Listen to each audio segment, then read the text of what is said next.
Oh, hello. Hello, everybody. Hi, it's me. It's a Bowie. How is everybody doing today? We have basically reached the end of June. It's officially towards the end of June, and oh my lord, it's been hot. Oi! Yo, yo, has it been hot? But hi, chat. Hi, everybody who is lurking and or listening, watching. It doesn't matter. This is going to be a very talkative stream today. So don't worry about uh, watching if you really don't want to. It's gonna be perfectly fine because we're here to do one of my little special streams, a story time stream. You know, that sort of thing. I just, you know, I just hope y'all are having a nice, what was it? It's a Tuesday today. Simply a Tuesday. Yeah. Don't know if it's an average Tuesday, but you know, it's what is the word? You know, I always start talking with like no idea what the heck to do, like what I'm supposed to say beforehand. But that's okay. I'm a person that just kind of goes with the wind and whatnot. But yeah, we're here to have a little special stream. I've done one of these streams before. I have officially named them like Pigeon COOP streams because basically this is going to be a stream where I just talk. I recollect to you, I give you stories, I just fill your little ear canals with words and sounds and noises. You know, that sort of thing. That's just what I do. And that's how it's gonna be. So if you're expecting any sort of expert storyteller, I'm sorry, this is not the right place for you. But it's okay. Cause hey, who's knocking? Who's knocking? Aura. Oh, Aura's knocking. Hi, Aura. It's been a while. I hope you're doing good and fantastic and everything. Also, I gotta ask, how are my walls? I see you've kept them clean since I've been gone. Okay, you've returned them. Wait, that means you haven't bent them. Oh no, that means they need to be cleaned and dusted. Oh, that's gonna be a chore and a half to do. Okay. Thought I was away for a week. Well, oh, you were away for a week. Oh, were you like on like a little trip or something like that? I don't know. Because if you were, that's okay. Trips are fine and dandy. Might need a leaf blower. Yeah, a leaf blower would probably be a good investment. The only issue is I don't have a lawn. And I don't think I want a leaf blower for my actual like residence. Like just imagine. I can't even imagine actually. So if I were to take a leaf blower to this whole apartment, all right? I'm just trying to fathom how much cat hair is just gonna go everywhere. Like think about that. Think about that for a little bit. Like, yeah. It's just gonna go whoosh all over the place.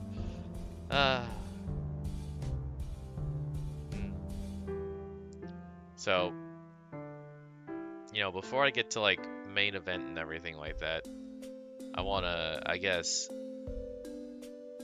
talk a little bit about potential future plans and whatnot. So now that I'm officially back from my little shenanigan trip, which is gonna be the main meat of tonight's stream, there is something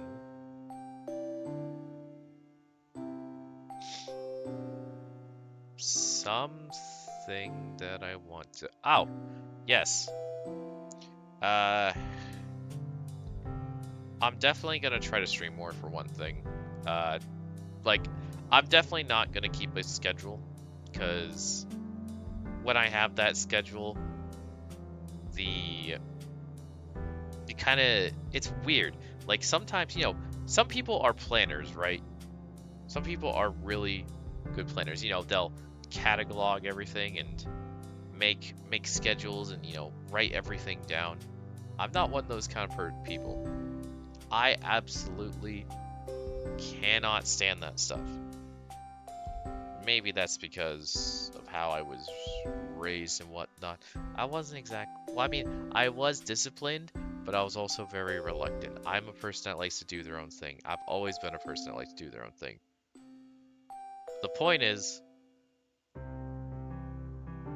I'm going to be going through my backlog of things that I want to, one, finish, or two, start anew, if that entails you. I also want to do a bit more guests on the stream. I want to be able to like invite more people on, have them feel welcomed, and that sort of thing. That's plans for the future, of course. But plans I want to start implementing this week, I think. Yeah, probably like Friday or something like that. We need to play Faz again. I mean, Faz is fun. Faz is fun, Aura. It's definitely a consideration to do. Torture. Well. Oh, wait, you have VR now? Or wait, no, did you have VR the last time? Change your priorities in the moment, depending upon how you feel, what you generally want to do.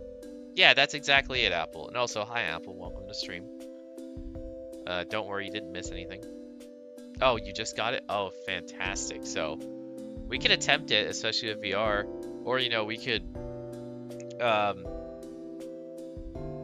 do random late night VR chat. I mean, I technically have it. I don't really use it. But it's an option, I think.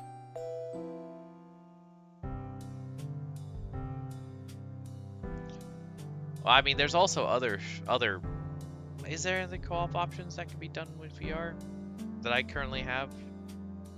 Well, actually, I don't even really have VR myself. I really want to try VR. That's the thing. Definitely want to try it.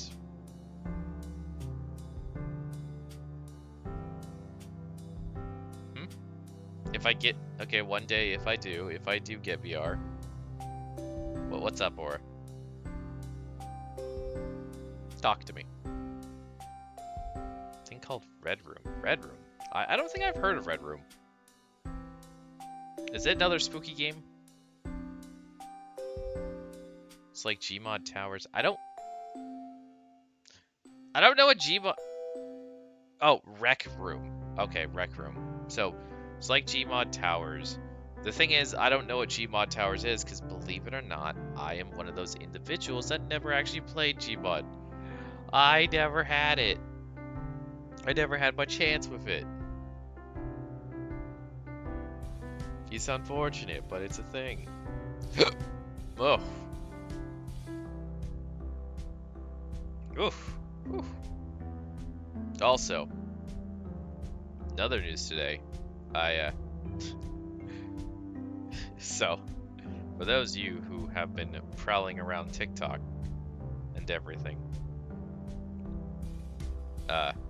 you should know that I have tried the Grimace Shake, and I will tell you my experience. It's very, very simple experience.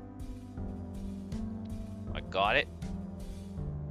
I went to my kitchen.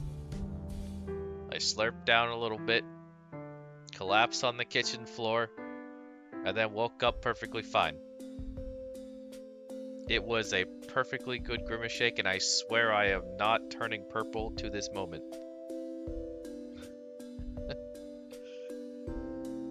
There is absolutely nothing wrong with it. Go get yourselves one. Do it. Actually, that's kind of funny.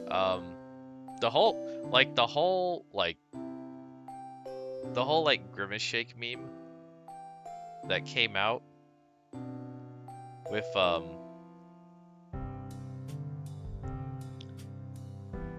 let's see. Yeah, the whole Grimace Shake one that came out actually kind of has some similarities to what the heck I experienced this weekend, which is very interesting. Because that Grimace Shake meme didn't really start appearing for me until after I got back. It must have got really popular over the weekend. Now, yo, you will understand in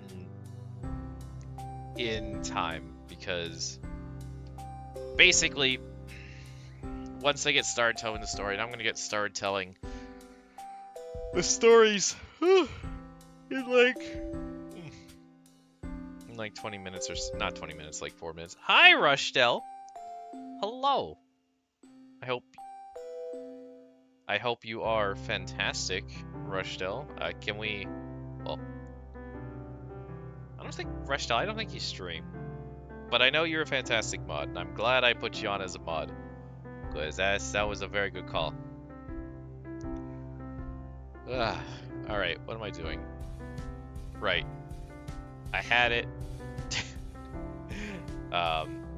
It was fine, but I don't think I'm ever gonna get it again. Whatever the heck is that? Like it, I can't describe the flavor of. Yeah, mod appreciation. Let's make a mod appreciation Tuesday. Let's get a taco for Rushdell. Someone send Rushdell a taco. Because it's also... Wait, no, I can't say it because apparently that's trademarked. Who the... Is it actually trademarked? It's a mixed berry flavor? Well, it's a strange flavor and it goes down weird. Like, I'm not gonna get it again. Because first off, it was a lot of sugar. Like, oh my lord, was it a lot of sugar. And not like refreshing shake either. You can say it just not for advertising purposes. But who the heck trademarked it? Who did it? Who do I need to shoot to get back Taco Tuesday?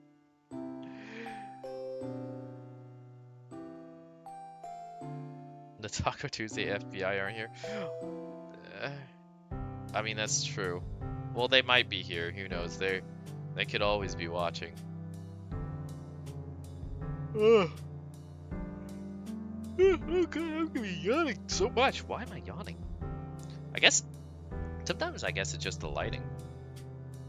You're ready for them? All right, Apple. I will hope you will defend the chat from the Taco Tuesday FBI, wherever they may be. Also, chat, is my voice volume okay? Because I want it to be okay-ish when we're going into this. Like, because I know that my little soundtrack is going on in the background, but I'm going to be changing it over to something else here in a moment.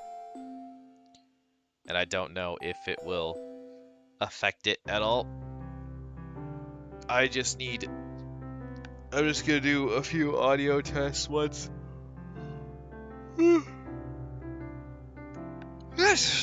I should not be tired. Ah, I got plenty of sleep. I got good sleep. I actually had a good sleep schedule since coming back. I don't need to ruin it again. Ah, who knows?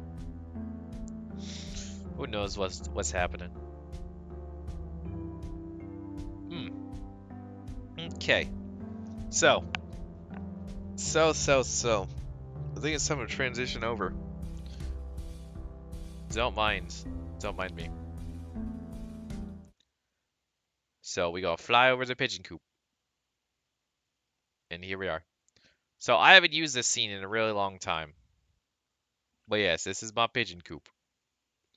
It's nice and quaint, and I enjoy it. I'm gonna stay here now. And so on and so forth. Uh, okay. You know what I should have done? Hold on. You know what I should have done?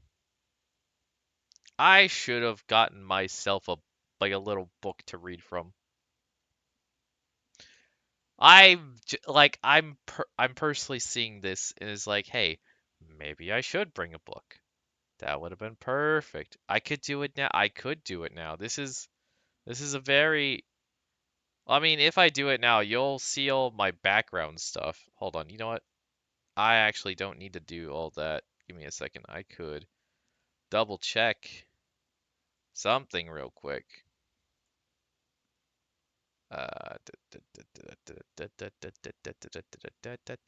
Don't worry, chat.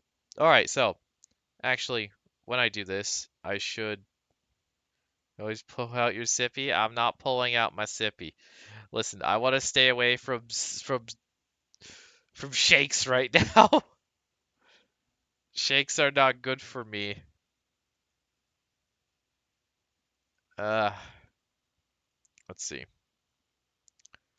I'm looking for if I have one in the back already. I don't. There is none. What do you mean the pigeon yeeted? What do you mean the pigeon yeeted? I'm so confused. Hold on. Did I miss something?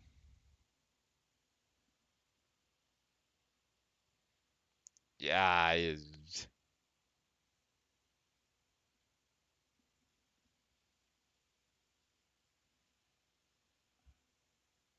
Oh. Oh, there was another pigeon. Okay. Like, yeah, that's how long I haven't used this scene. It's been so long. Like, it's been so long. Okay. I don't have a book, but well, we'll figure out something. However, it's quiet now. There's no music in the background, right? As of right now, there shouldn't be any. Mm-hmm. All right.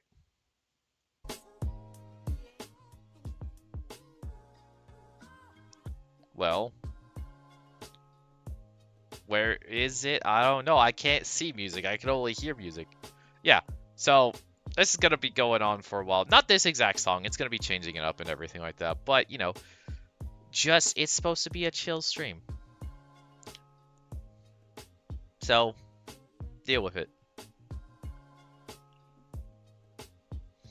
I need to get into the groove and the mood and everything like that, and just go on.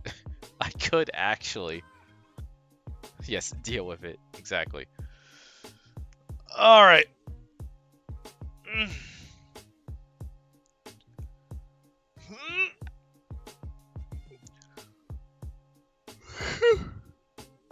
Ah. I have stretched. I have a drink here. And I think we're going to try to begin. So just for context for anyone who is listening. I don't want to get this started.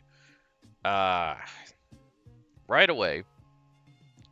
Oh, hey, look, the pigeon. There it goes. Oh, that's great. I forgot about the stupid stuff I make. Actually, I did have inspiration again to literally make my own stingers for my stream. If anyone don't know what stingers are, they're basically transitions. And because right now I got none. And I know exactly how I want to do it now with some of the new assets I have acquired. So I'm gonna work on that sometime this week or maybe weekend. But music volume's good compared to my voice. Like none of them drown out the other.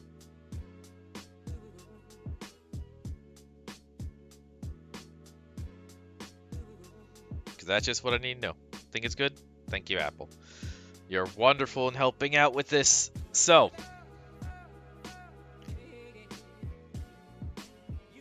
For context.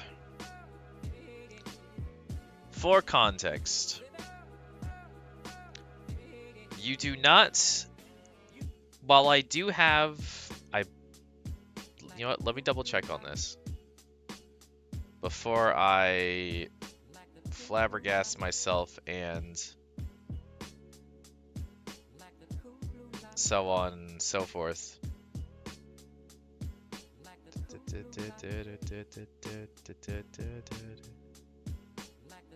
Yeah, so I do actually have the first Pigeon COOP on my YouTube channel, and I don't really advertise my YouTube that much. Then again, I don't really use it that much anymore. I want to, because the last Pigeon COOP was posted 6 months ago. Oh my lord, 6 months ago. Basically, this is sort of a continuation of the first video, but you don't need to know the first video at all to be able to appreciate this current story time. Basically, I'll go over what needs to be gone over and everything like that, because today we're going to be going over my LARP experience the past weekend. Bye, Pigeon.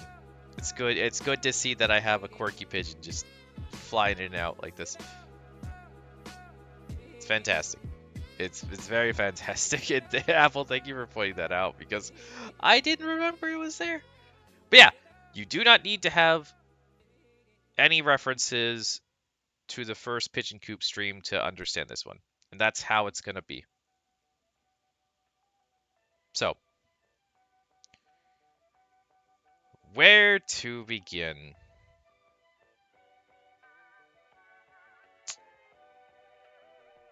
Where to begin? So, for the sake of privacy, I am not going to state IRL names.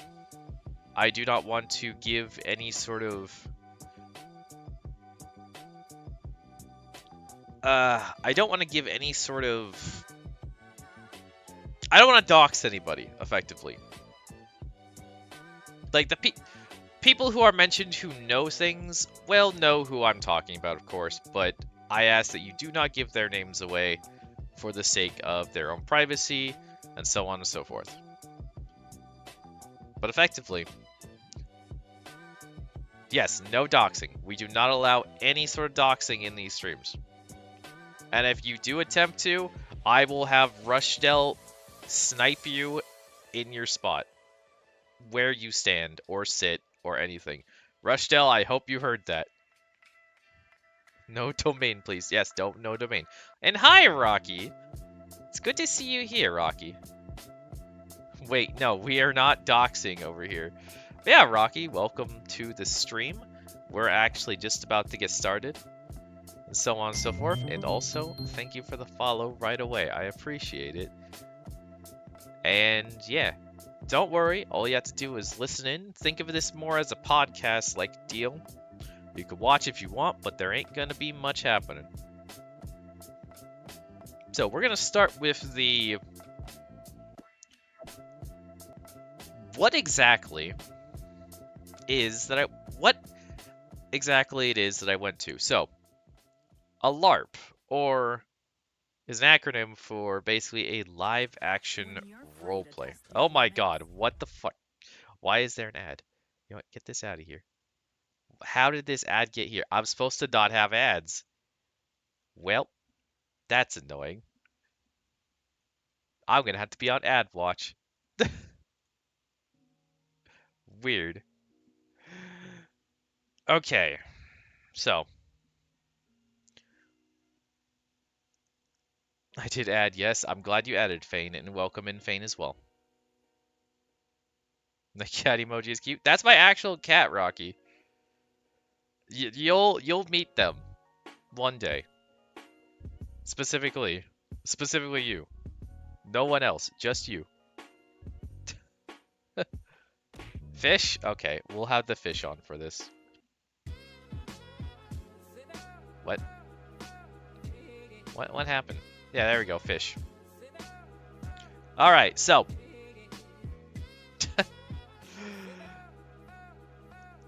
and also Apple, thank you for being first. Anyways, so yeah, a LARP, or live action roleplay as it's known as, is basically a place where a bunch of nerds get together and they roleplay. You can't honk? Wait, did you redeem honk? Oh, you know what? You know what? I should do that thing. Give Toby a snack. I will give Toby a snack. You know what? I should have prepped more for this stream. I didn't think of it. Alright, give me a second. First off, Toby kitty. Toby kitty. There she is! Come here!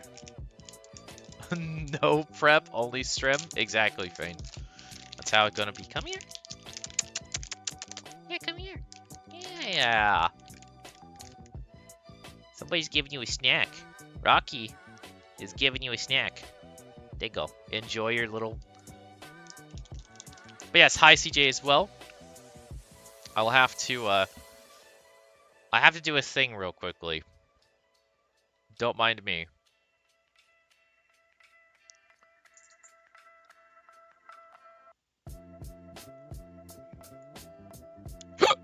Oh.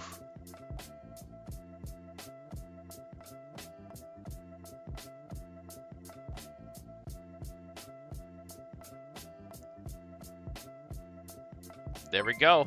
And also, is that Rocky with the first month subbing to the channel? I appreciate you. And yeah, now we can just go back to everything. We should all be good.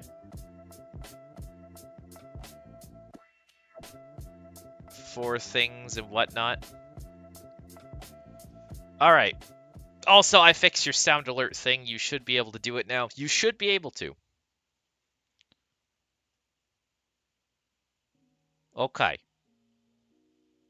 So yeah. Basically a LARP. Place where a bunch of nerds gather to roleplay as something, to play as different characters, and so... Thank you for honking.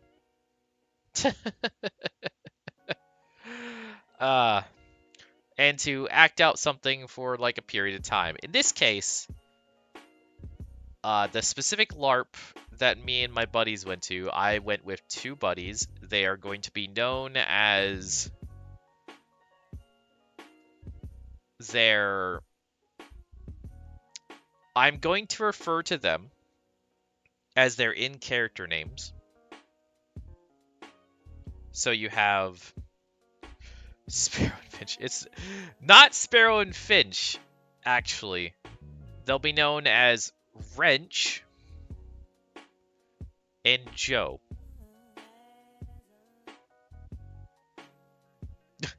They will be known as Wrench and Joe. Those are my 2 buddies that I went with. We specifically went to an event known as Dystopia Rising. Now, Dystopia Rising is a type of LARP that, as the name entails, is part of a dystopian future. It's got its own world and its own lore building, so on and so forth. But effectively, we are in the apocalypse, and we are trying to survive, and so on and so forth, whatever the apocalypse entails. Now, most apocalypses, you know, you would think zombies and everything like that. Which, you know, yes, those sort of things do exist, but not in the way you would think.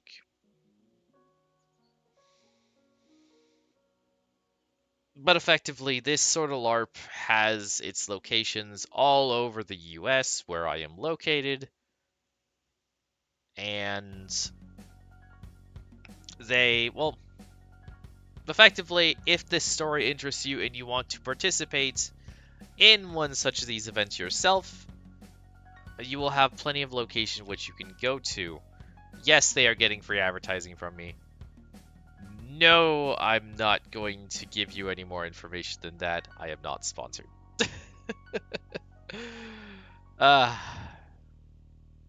Effectively, yeah, I am vouching for this because I had a really fun time. Effectively, this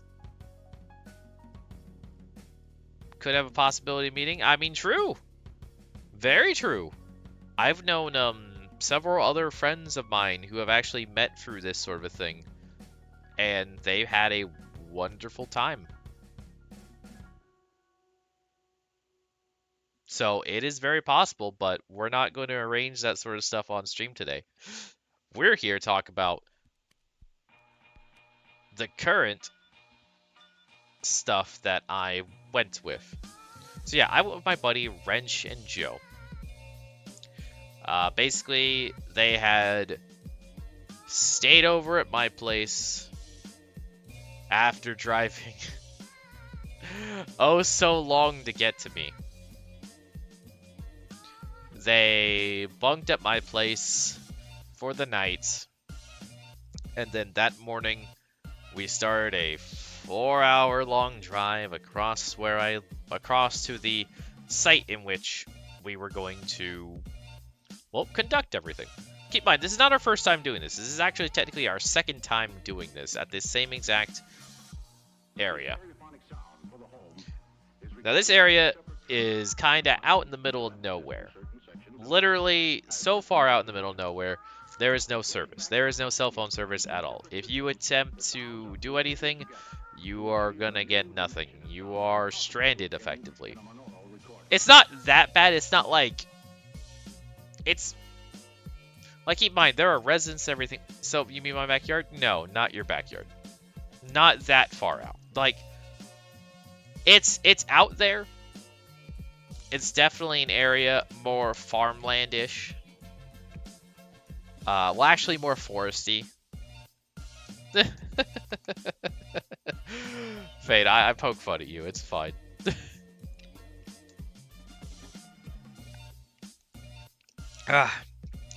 It's all in good fun. Either way, it's more foresty. Like, out beyond the farmlands of where I currently live.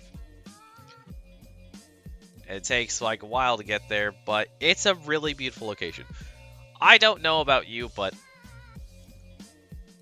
I am definitely a person who loves nature. Now, keep in mind, I'm an inside hermit, but when I'm outside experiencing nature, I can't help but be in awe about it. So I actually really like this sort of like, this area in which we get to conduct all of the shenanigans at. So effectively, we get there, you know, and, you know, we immediately start unpacking. We set up a tent because me and Wrench, we decided, hey, we're going to basically have a small tent and we're going to share a tent together. Mlem? Mlem. Mlem.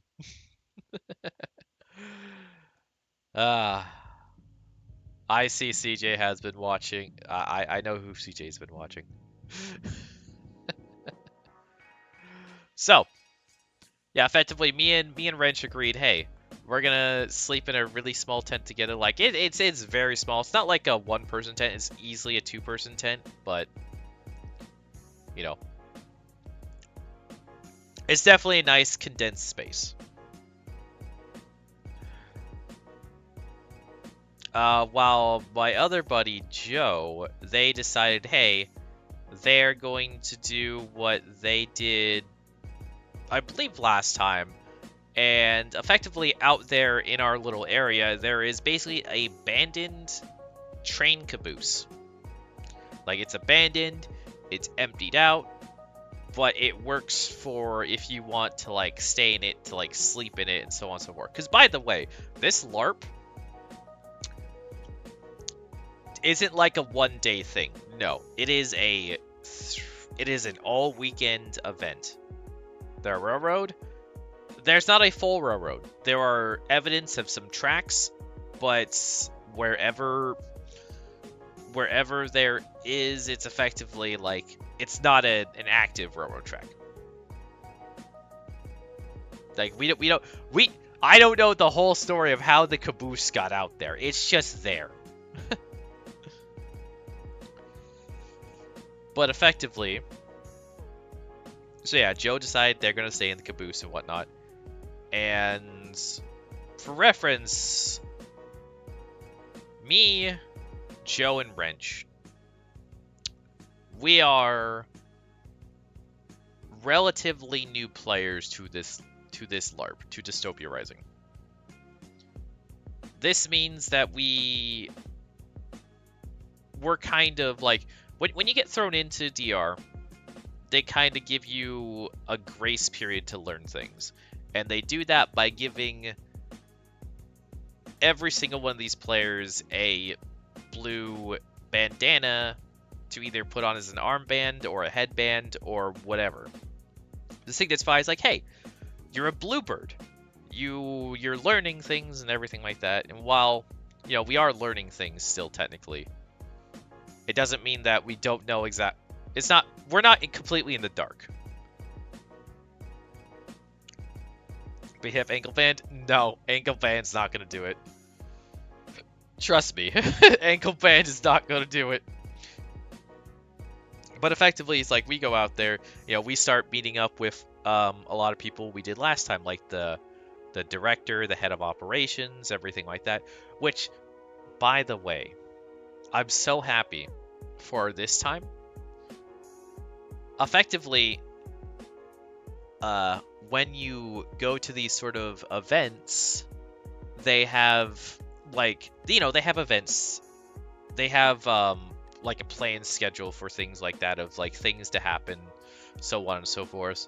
You know, they have, like, a basically an operations center, or ops, which, you know, where they do all the planning, and, you know, they have all the NPC stuff, lots of props, that sort of thing.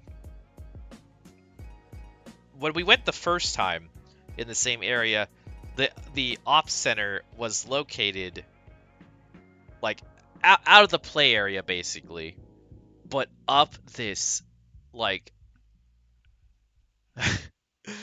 70% incline hill. It was a nuts hill to walk up, and it sucked. And this is like a dirt road, like dirt rock road hill. Oh, I like this song. That's a neat song. Yeah, effectively, when you go up it, you are exhausted. But this time, they actually changed the ops area to be in a different location down the hill, so no one had to deal with that hill. Because the last time we were there was a saying to F that hill, because they knew exactly what... Everybody hated it. Everybody hated the hill. So the ops area was different this time. And we were glad because we didn't have to go, one, as far, and two, it wasn't as treacherous and or leg killing. It was still treacherous, especially at nighttime, but we'll get into that later. Effectively, yeah, we met up with like everybody. We were so glad to see them again. Everyone is so welcoming. And the thing is, how do I put this into words? We start asking, like, hey, how things been? What are we expecting, sort of thing. And we get note that, hey, there are going to be even more bluebirds this time. More new people. In fact, people, like, very first time people. Besides just me, Joe, and Wrench. Which was fantastic. We bluebirds get to flock together. We get to inherit to take these little birds under our wings and teach them the ropes. That's what we were excited for. Because it's like meeting like the people you meet during these things are wonderful and fantastic. A lot of creative minds, a lot of people that travel all over the place too. because some people like, because these games go along usually, these LARP events per location usually go once a month. You don't have to like attend them in a row or anything like that, but they go quite often.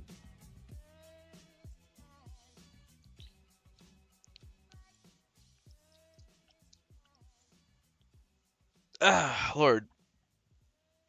Okay. So where was I? Yeah. So we get there, we set up, we meet everybody, we get the information about the bluebirds, about the other bluebirds, and so we're excited. And effectively, you know, get set up and it's really nice. The only issue is that, you know, we arrived there Friday, like we arrived there Friday afternoon. The game itself usually doesn't start until I will take a drink. Thank you, Apple. So my drink of choice today is a Gatorade Frost Glacial Freeze.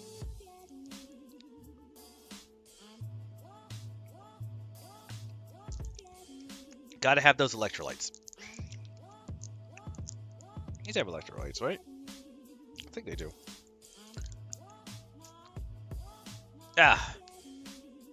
So, effectively, yeah, the games don't start until like pretty later in the evening. So basically, we have the time to fuck around, help people out, meet a bunch of new faces. Cause the last time we were there at that location, oh my lord, it was so cold. It was in the middle of November, and a freeze happened to where there was no running water, and it sucks. It sucks so much, because I'm not a person for the cold. I get that some people live for that, but not me. No, I don't live for cold. But this time, it was the exact opposite. We had a heat wave come through. And a humid heat wave on top of that. So it was a nice change. The good news is that we were more prepared this time, because I made alterations to my costume. And yes, we're in full costume for this, to effectively help alleviate the whole heat situation.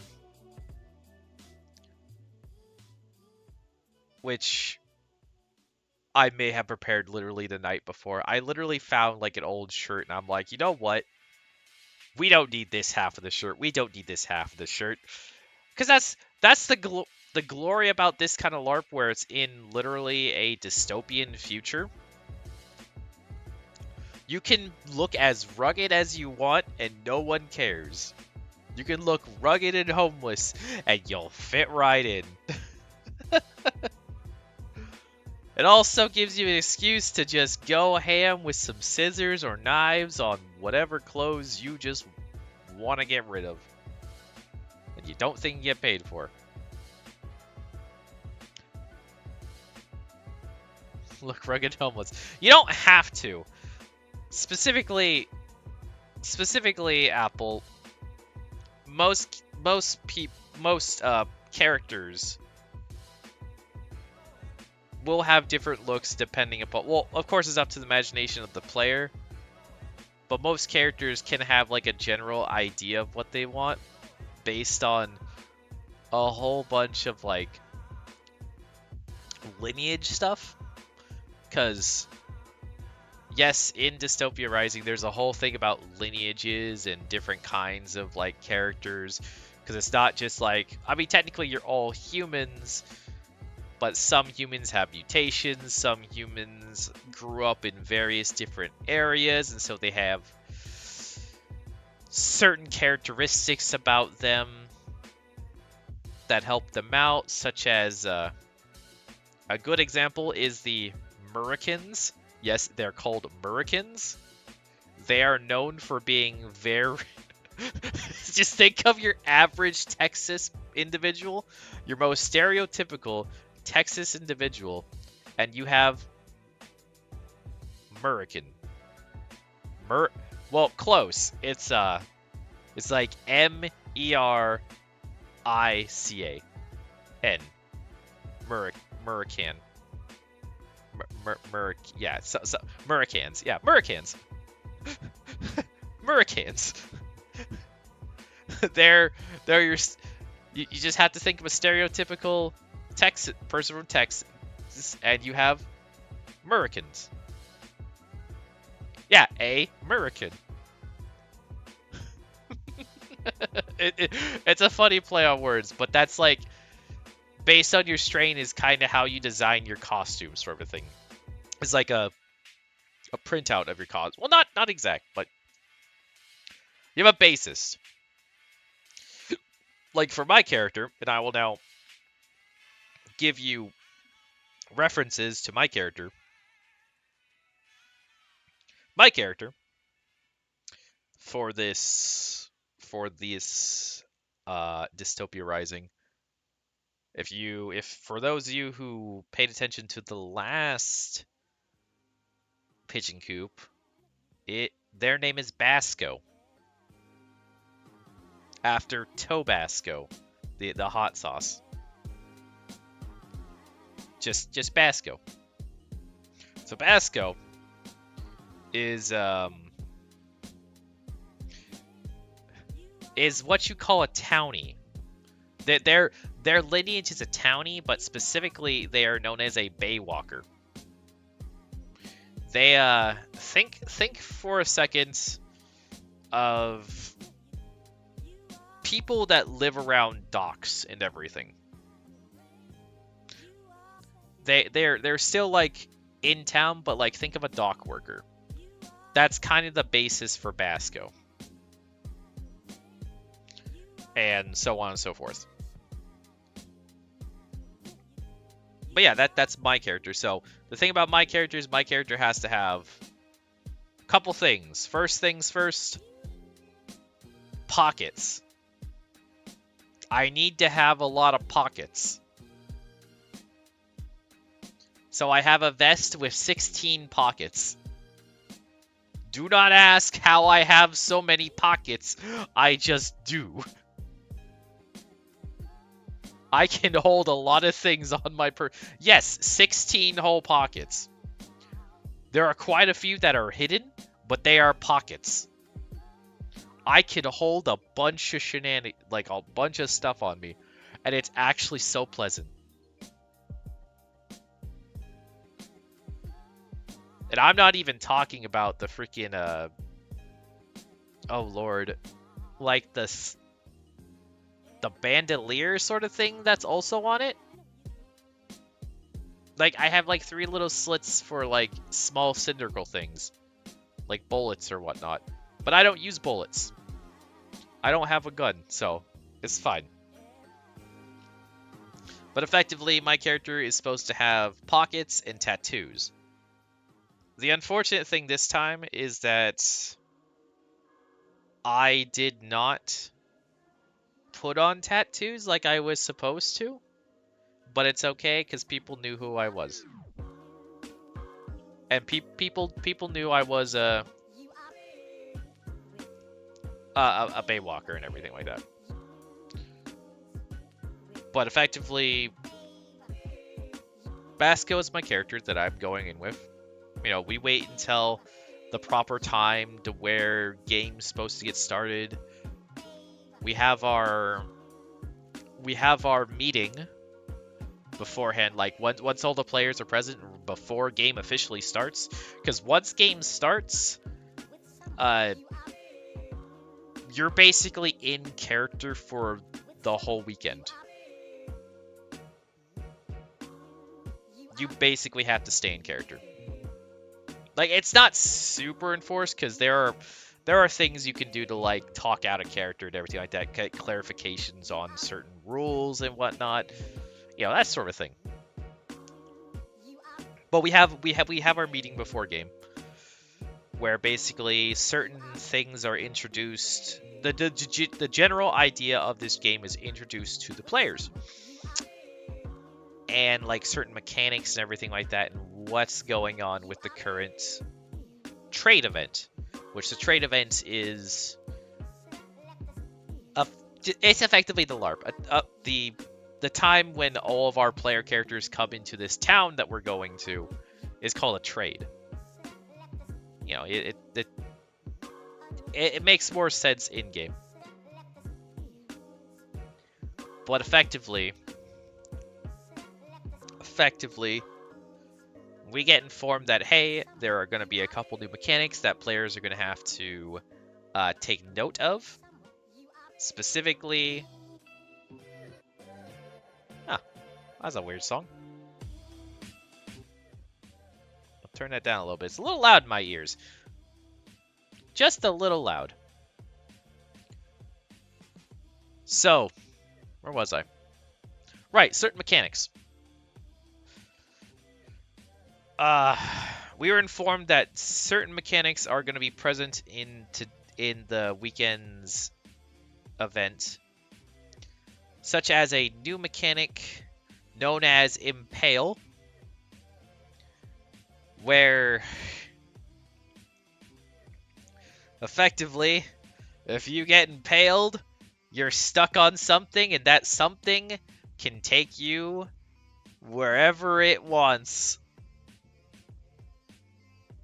Another mechanic that was mentioned to us was Attract. Basically, a mind-altering ability that says, hey, you are basically forced to go and walk to something or someone or effectively something or someone. What was another one? Overpower, which basically allowed certain things to bypass other things, but that's not important right now. I'm not going to go into mechanics that much, because if I did, we would be here literally all night, and I don't even know them all. So,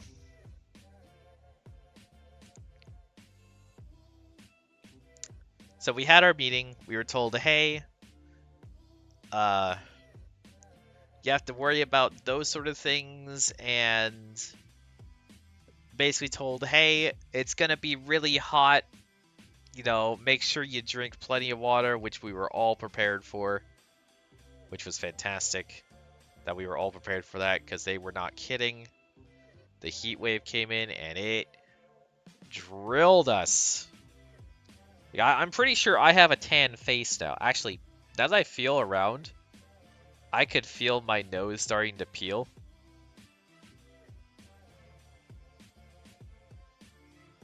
Yeah, I'm pretty sure my nose is peeling. I'm pretty sure it's peeling. It's not like super bad or anything like that. Don't pick it. I'm gonna pick it. Not the inside of my nose. I'm gonna just like get the skin off, you know. Get the skin off the nose.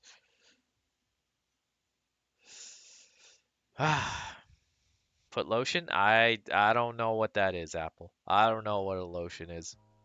Is it like a locomotive? I know what a locomotive is. Anyways, so give me uno second, and I will continue with the literal start of game. Because starting games are always fun. Technically, I'm gonna still talk to you guys. I'm just off camera right now. Yeah. Yeah.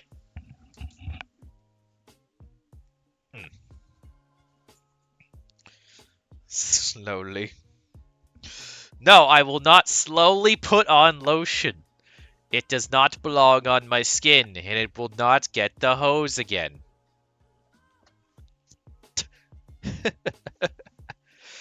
Yes, I know movies. I know some movies. So, around...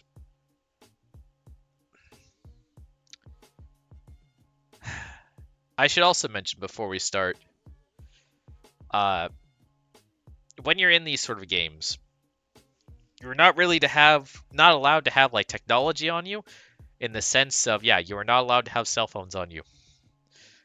Effectively, cell phones are not a thing, and if you are caught with a cell phone, that is bad. So yes, I shut it off, hid it away, stowed it, and so effectively before a game I had to, buy a watch. Watches are allowed so that you can tell time because time is important. Timepieces are important. Now this song comes on a lot, doesn't it? Interesting. So, the music is super quiet now. The music is super quiet. That a little better. That a little better. Because honestly, it's just a mix. So, it's just a mix of music. I don't know the titles of these songs. All I know is that they're non-DMCA, so they should be anyways. Well, either way. So yeah, bought a timepiece before a game so we can tell time. And once the timer hit, which I think was like, what was it, 8 p.m.? Or was it 7? I think it was 7 p.m. is when game started. I think that's when it started. Basically everything started out normal. People started coming into town. I got into my character as Basco, the Baywalker who carries around an oar with him. Yes, an oar, like an actual like kayak oar. Like keep in mind this it's not an actual kayak oar. It's something in the shape of an oar. I'm actually, well, I'll get to that later. Effectively, we come into town, me, Wrench, and Joe, because our characters were effectively... Well, me and Wrench's characters were traveling together. Because we have a current arrangement, and so on and so forth. And Joe, we met last time, who, we agreed and everything like that. Perfectly fine. We were all just sitting down discussing what the heck we were doing outside sort of a... Oh, no. Oh, you arrived just in time. Hello, Raiders. Hello. Hello, Zach. Hello.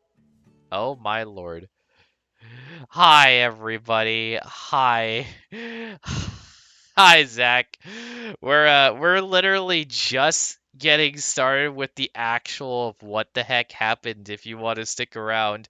Restel, do you want to give Zach a shout out? Or do I need to do it? Well, hi, Wyvern. It's nice to see you and everybody else. Oh no, there's so many Tobins. They're all here. They're all here. Look at them all. Look at all the beans. Perfect. And then Jay's throwing bread at me. Thank you, Jay.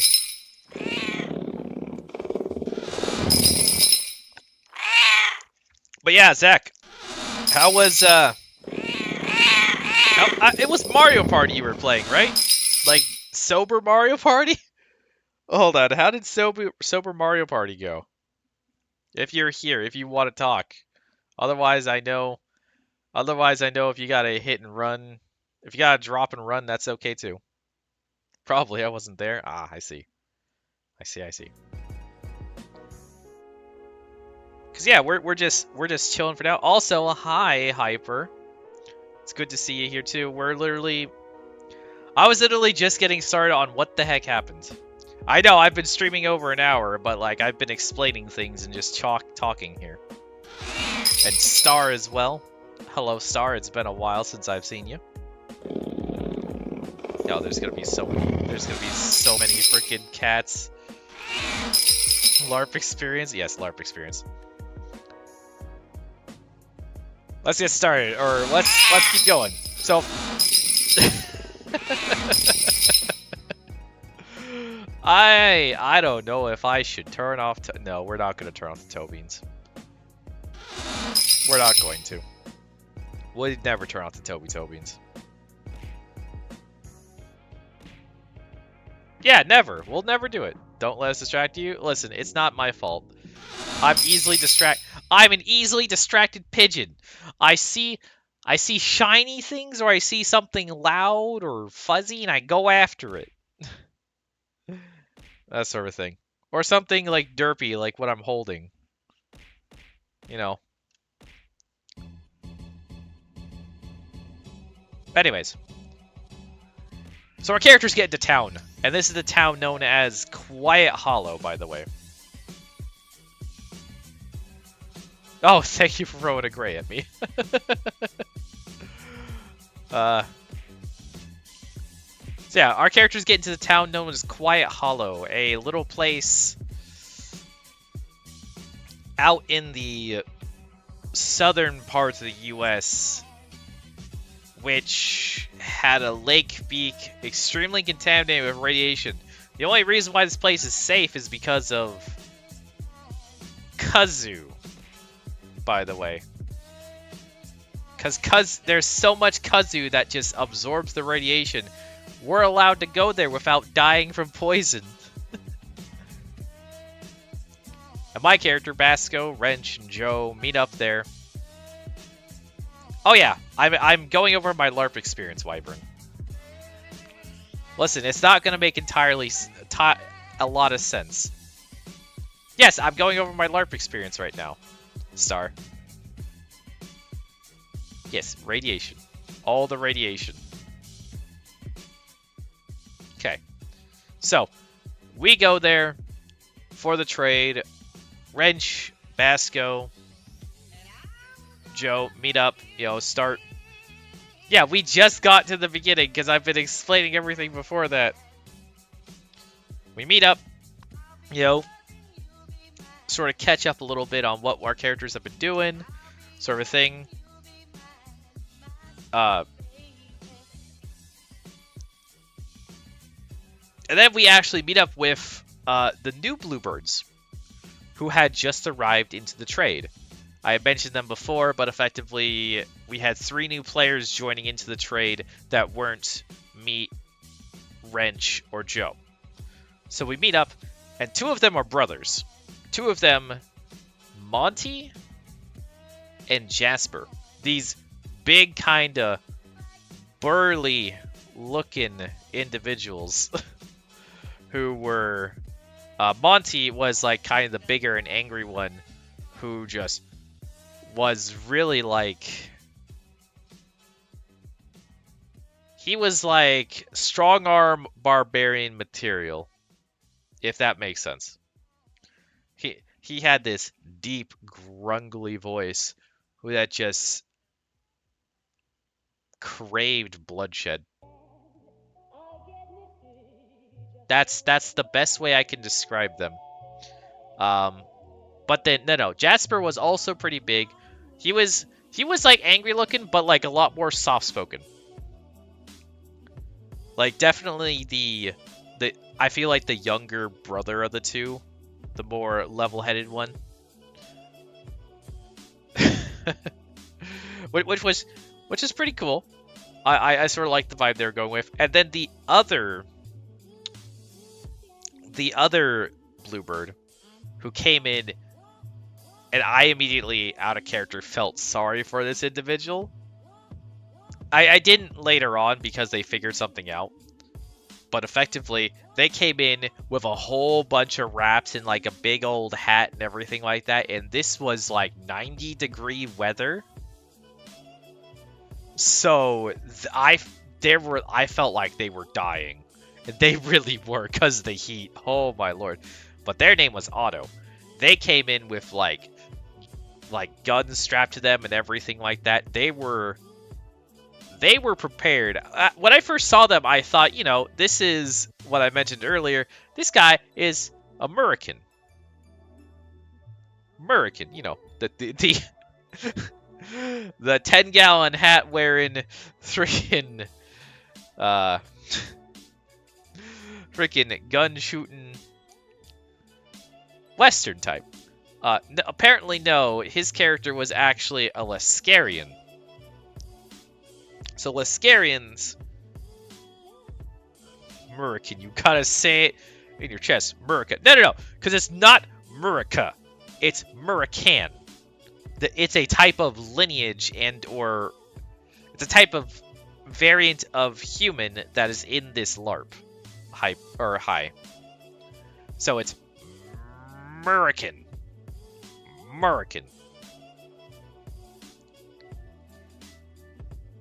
But effectively, no.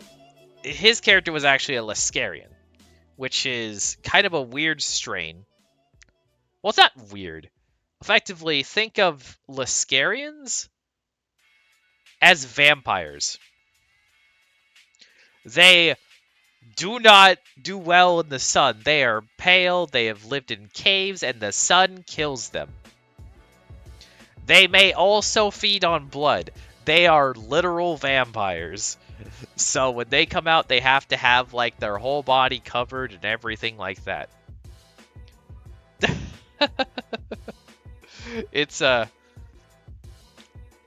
wasn't expecting it because of the fact that he was wearing a 10-gallon hat, but you know, he's when talking to the player like later on, like the actual player, not the character, I learned that yeah, he's probably gonna do a change. Like we're allowed to like change some things, do like some rewrites early on,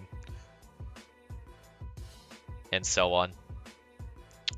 So he's probably gonna change to like another lineage or strain and everything. But effectively, we all meet up, and we're given for all Bluebirds, we're given a sort of a module at the beginning, a little special event just for us to kind of teach us, to kind of help get the groundworks for everything, to give us some skills for our characters if we so want it, otherwise, and also, you know, get a little dip into combat. Effectively, this little module, or mod, as I'm going to call it for short, was effectively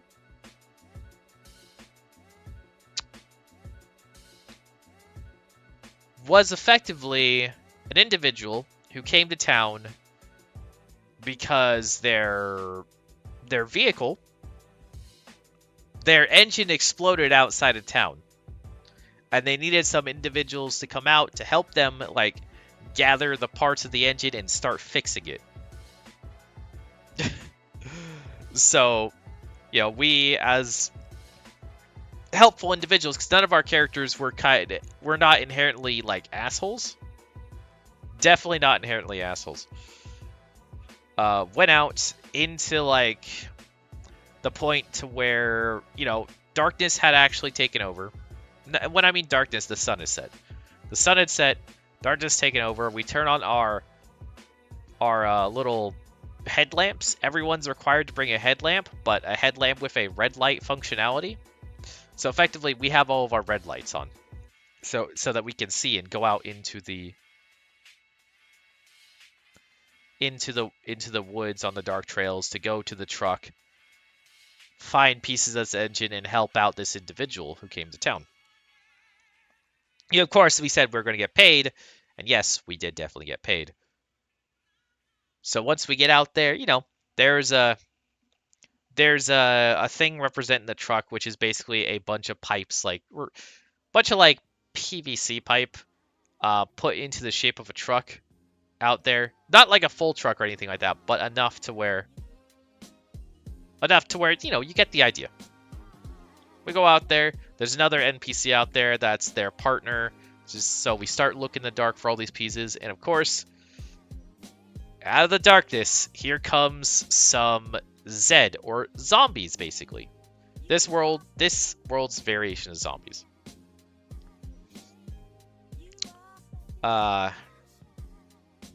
So me and Wrench have this sort of tactic in combat.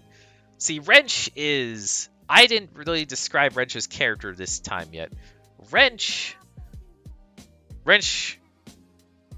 is effectively... Oh no, there's another raid. There's another raid. Hello, Korig. Oh, give me a second, Korig. Give me a second. Hello, raiders. Hello, Korig. I hope you're doing good. And hi everybody from Core Extreme. I am Bowie, and we're going over LARP speak right now. We're going over my LARP experiences the past weekend. So there's not much to watch. Just sit back, relax, and listen.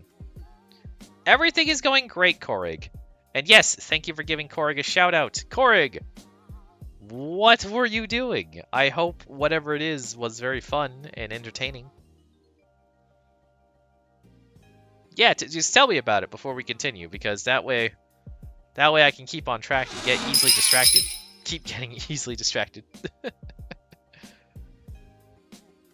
Yeah. Was playing Stardew. Trying to get perfect? Perfect? A perfect what? A perfect what in Stardew? See, I don't really know Stardew all that well. I mean, I know of the game, of course. The only issue is that I know nothing of Stardew because I've never played it. If that makes sense. But hopefully it all went well. And for those of you who came around with the raids, yeah. Oh, you're trying to platinum it. Okay. Okay. So, yeah, platinuming a game is... I respect people who platinum games. I actually do. I have a few platinums on my own, but I don't try to platinum every game I go to because that's going to be ridiculous. I try my best to, but some games are hard. I like challenging games, sort of a thing. I've done it, but doing it again, I mean, hey, you know what? Heck, who knows? Korig may become a speedrunner of Stardew Valley. I don't even know if that's possible. Actually, yes, it is possible. It is definitely possible to speedrun Stardew Valley.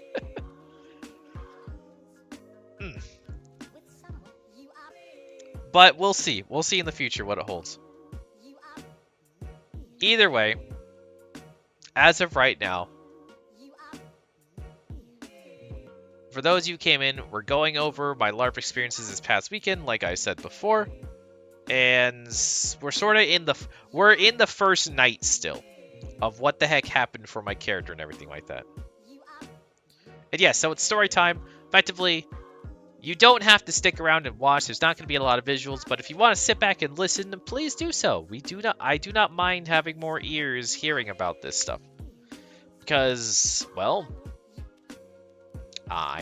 these are fun adventures for me, and I hope that you could have fun listening and imagine what the heck I've experienced. So where was I? Right. We're at the truck. The truck where the zombies or Zed are starting to attack. They're coming. They started coming out of the woodwork because we had a bunch of people making noise, and they're attracted to noise. So, oh, okay.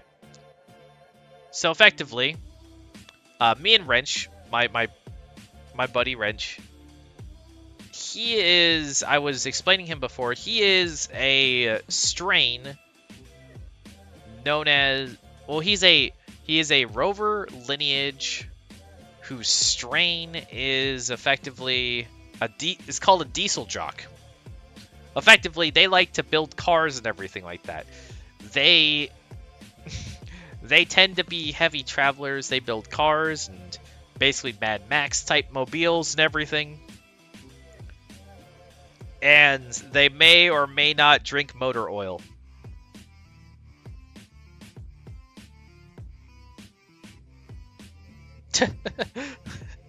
And Korig, thank you for lurking. So, effectively, me and Wrench have this sort of combat strategy, which we picked up in our first game.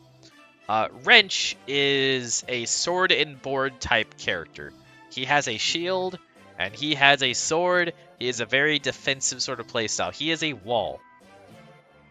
While I, as Basco, am more of a two-hander character. So I wield a two-handed, basically battle oar. Like canoe oar. So effectively, he acts as the wall in front of me and the target, and I have enough reach to swing around him to effectively start chopping up any baddies that come near. it's a very effective strategy, especially against zombies that just can't really move that fast.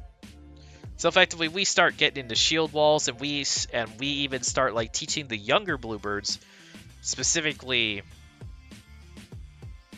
Monty and Jasper, to kind of start utilizing this technique, because Monty and Jasper also did have sword and board as well.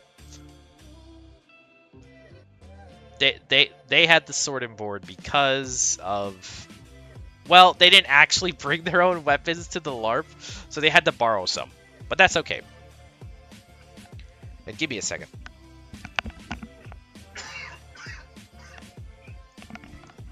Ooh, I had something in my throat there. I didn't die, don't worry. So, effectively, they had sword and board, and we sort of... I'll take a drink. Thank you, Apple. So we taught them about the formations, everything like that. You know, where exactly to... How exactly to properly position... Like, we're not expert fighters or anything like that. A buddy Wrench outside of LARP actually is more of a professional fighter, but I was taking lessons from them and everything like that to sort of help fend the line while some of our other players around looked for these engine parts to help start repairing the engine. I did not find any engine parts whatsoever. I was purely combat this time. Well, in this little engagement, I was combat because of I was the only one with a sort of the long reach weaponry. The rest of them either had like a single sword, dual swords effectively, or a gun, which, just to mention, oof, there.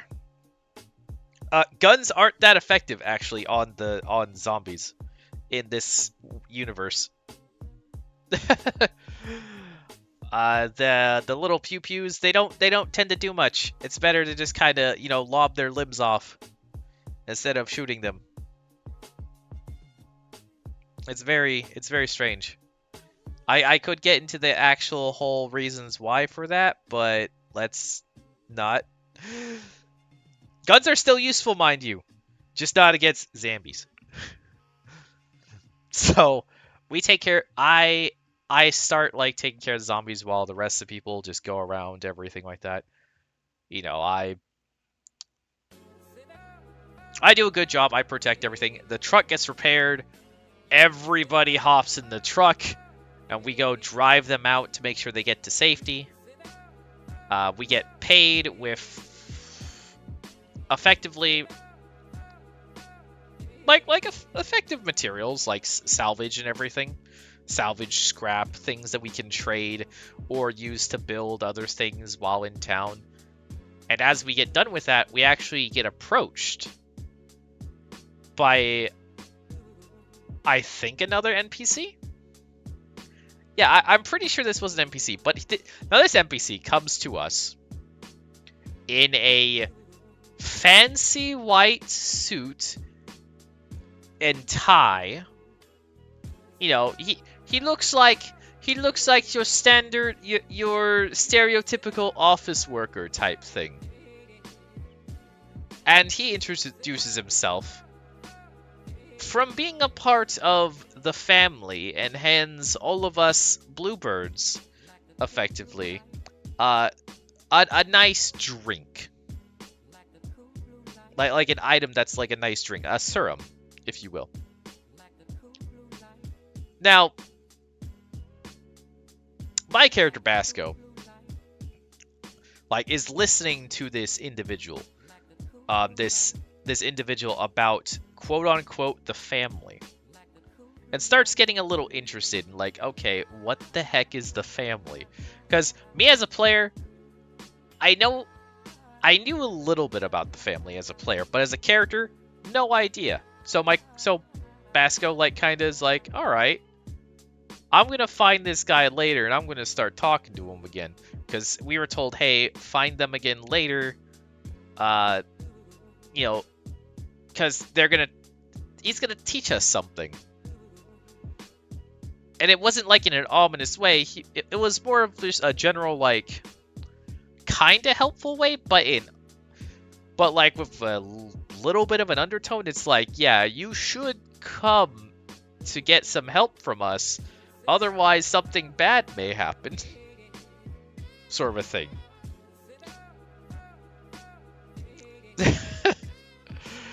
um.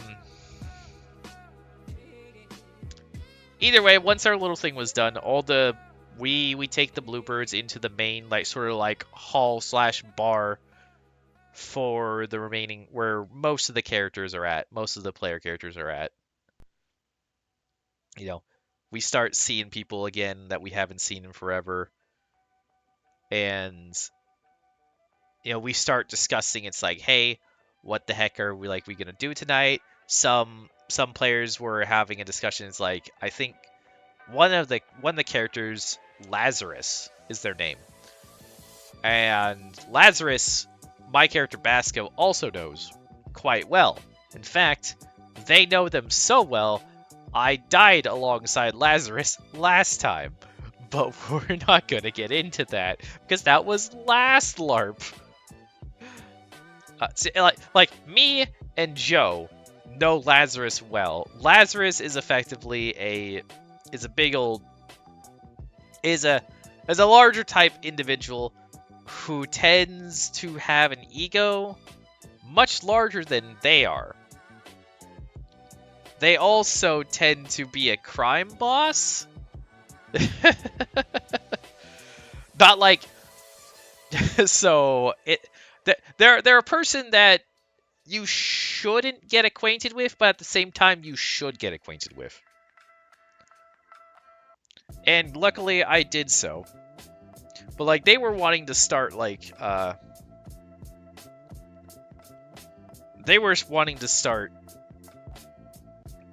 like they helped out us bluebirds a little bit. I should mention that before our little bluebird mod, and yes, I have said things out of order because I did not write these all down in the journal. I did not time stamp these, so the little bits and pieces are going to be out of skew of like what actually happened in the timeline. So Lazarus actually helped out some of the bluebirds earlier on before the little truck module thing, and helped teach some of the bluebirds some skills, including Basco. They helped him learn how to, avoid things, how to get out of the way, how to dodge. You learn the 5 Ds of dodgeball: dip, duck, dive, dip, and dodge. Something like that. For anyone who knows that reference, of course.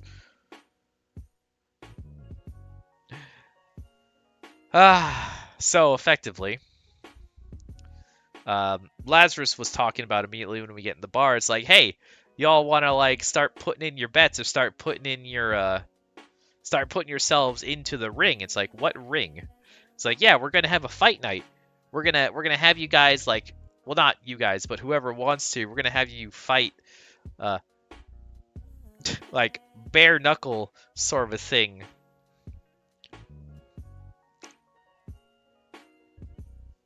Yeah, bare knuckle sort of a thing against like some individuals. Like, okay, that's cool. And hi, Notorious, and hi, Toady as well. I hope you two are having a good day. And yes, the dodge from freaking Piccolo from DBZ Abridged is hilarious. I like DBZ Abridged, but I also like. I'm also a memester, and I do like Devil Artemis, but we're not here to talk about that. But effectively, so Lazarus was there trying to get his gamble on to be like, hey, let's have a fight ring sort of a thing. Let's start getting people together. Let's start busting heads. That sort of a thing. Because he's a crime guy and he's a gambler. He's got so much money, he doesn't know what to do with it. So he just starts gambling to either, one, make more, or 2 to have people just, or just to have fun. Bean Boozle. Oh, you do have breadcrumbs. Okay. Okay, well, I guess we're doing a Bean Boozle. So hey everybody, do you know what a Bean Boozle is? Well, it's basically to where we get to gamble your bread points away. And you get to guess if I'm going to eat a good bean or a bad bean. Now, here's the thing. I'm gonna start a prediction here.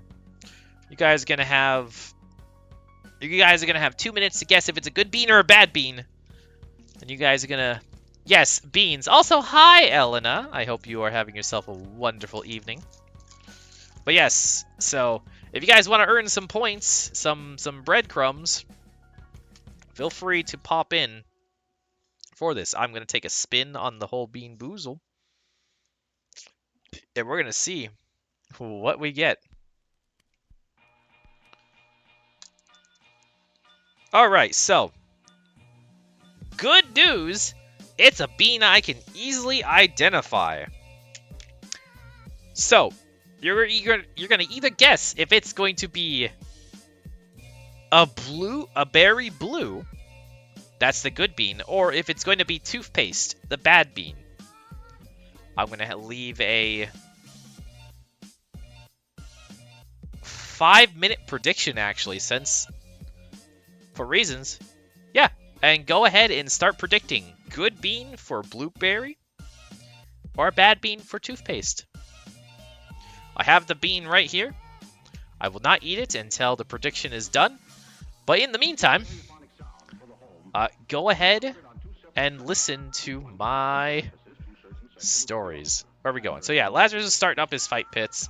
Other characters who we haven't seen in a while. We actually got introduced into a few more characters that weren't there before. Specifically, I got introduced to a character named Grim. Now, Grim... So, Grim was an interesting character.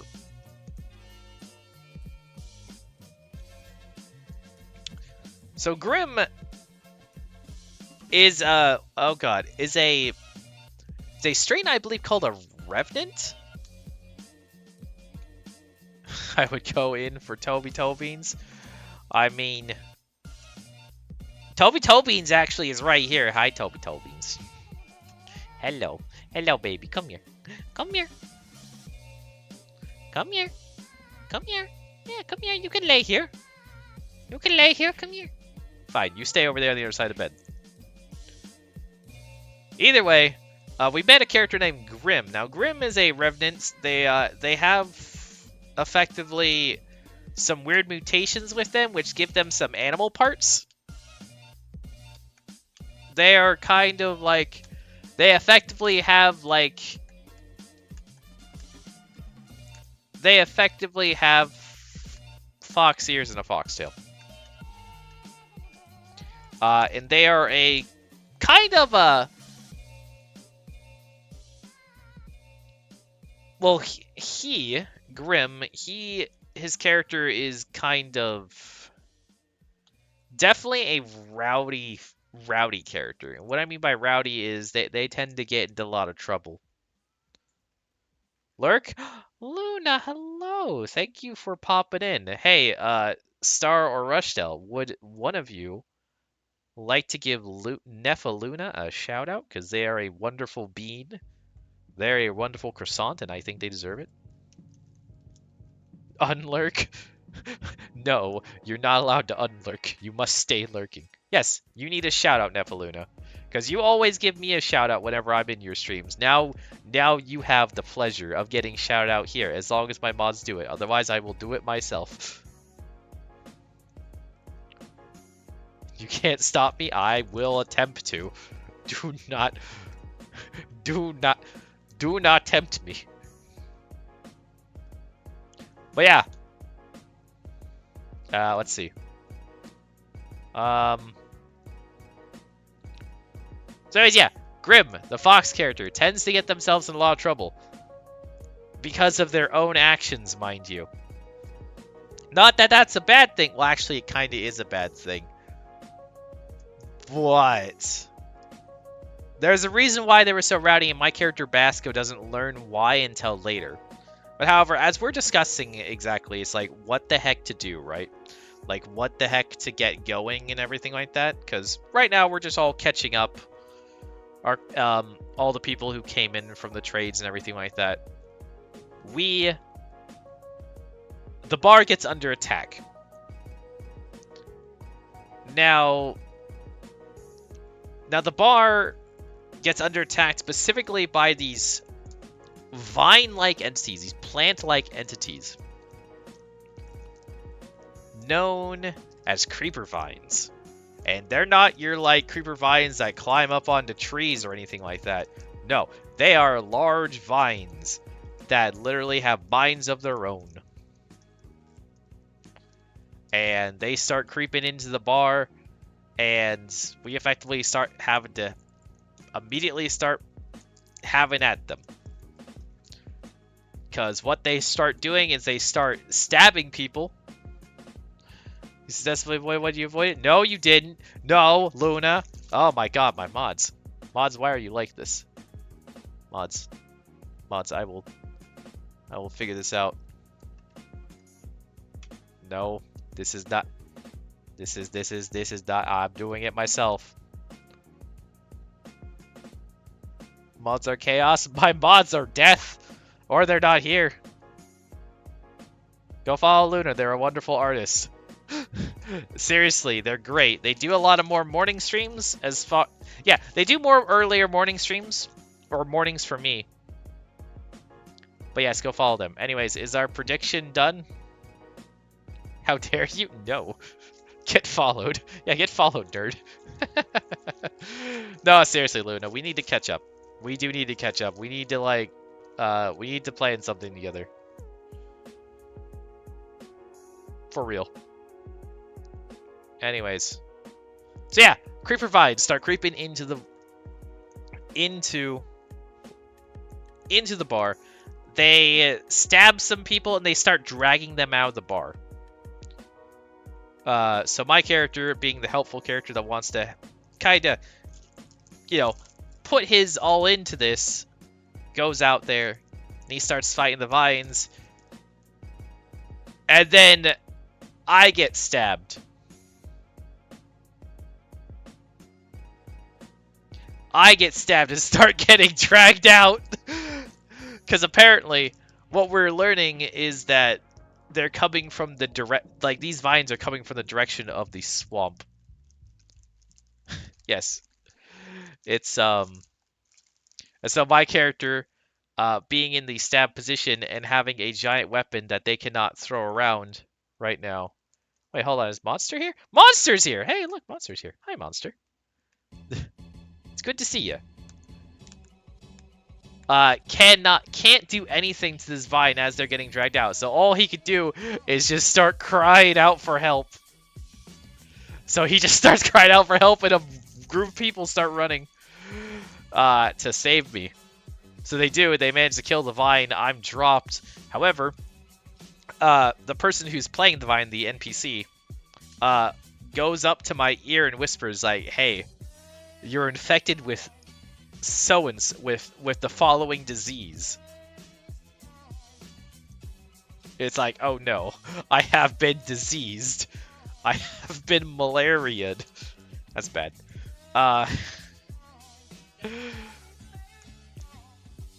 So effectively, yeah, we learn. Oh wait, hold on. Right, the prediction. Bean time. It's bean time, isn't it?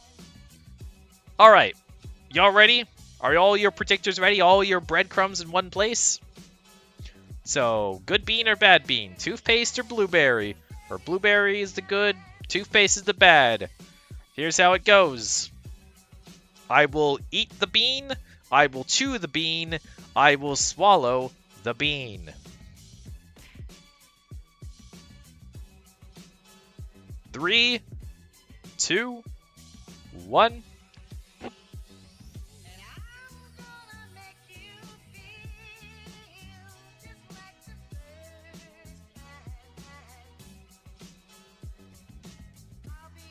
Okay.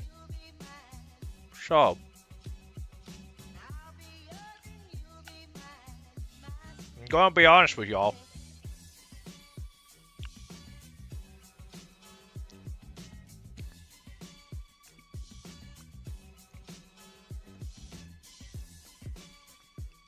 How is this a bad bean? This is like minty fresh. This is toothpaste.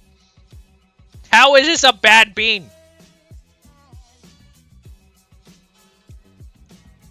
like no joke. I would eat another one of these. This is good. Like, it's the bad bean choice. But it's not a bad bean flavor. It's just like, it's an awkward flavor. Because yeah, it is toothpaste. Alright. Prediction. Outcome. Bad bean. Bad bean wins.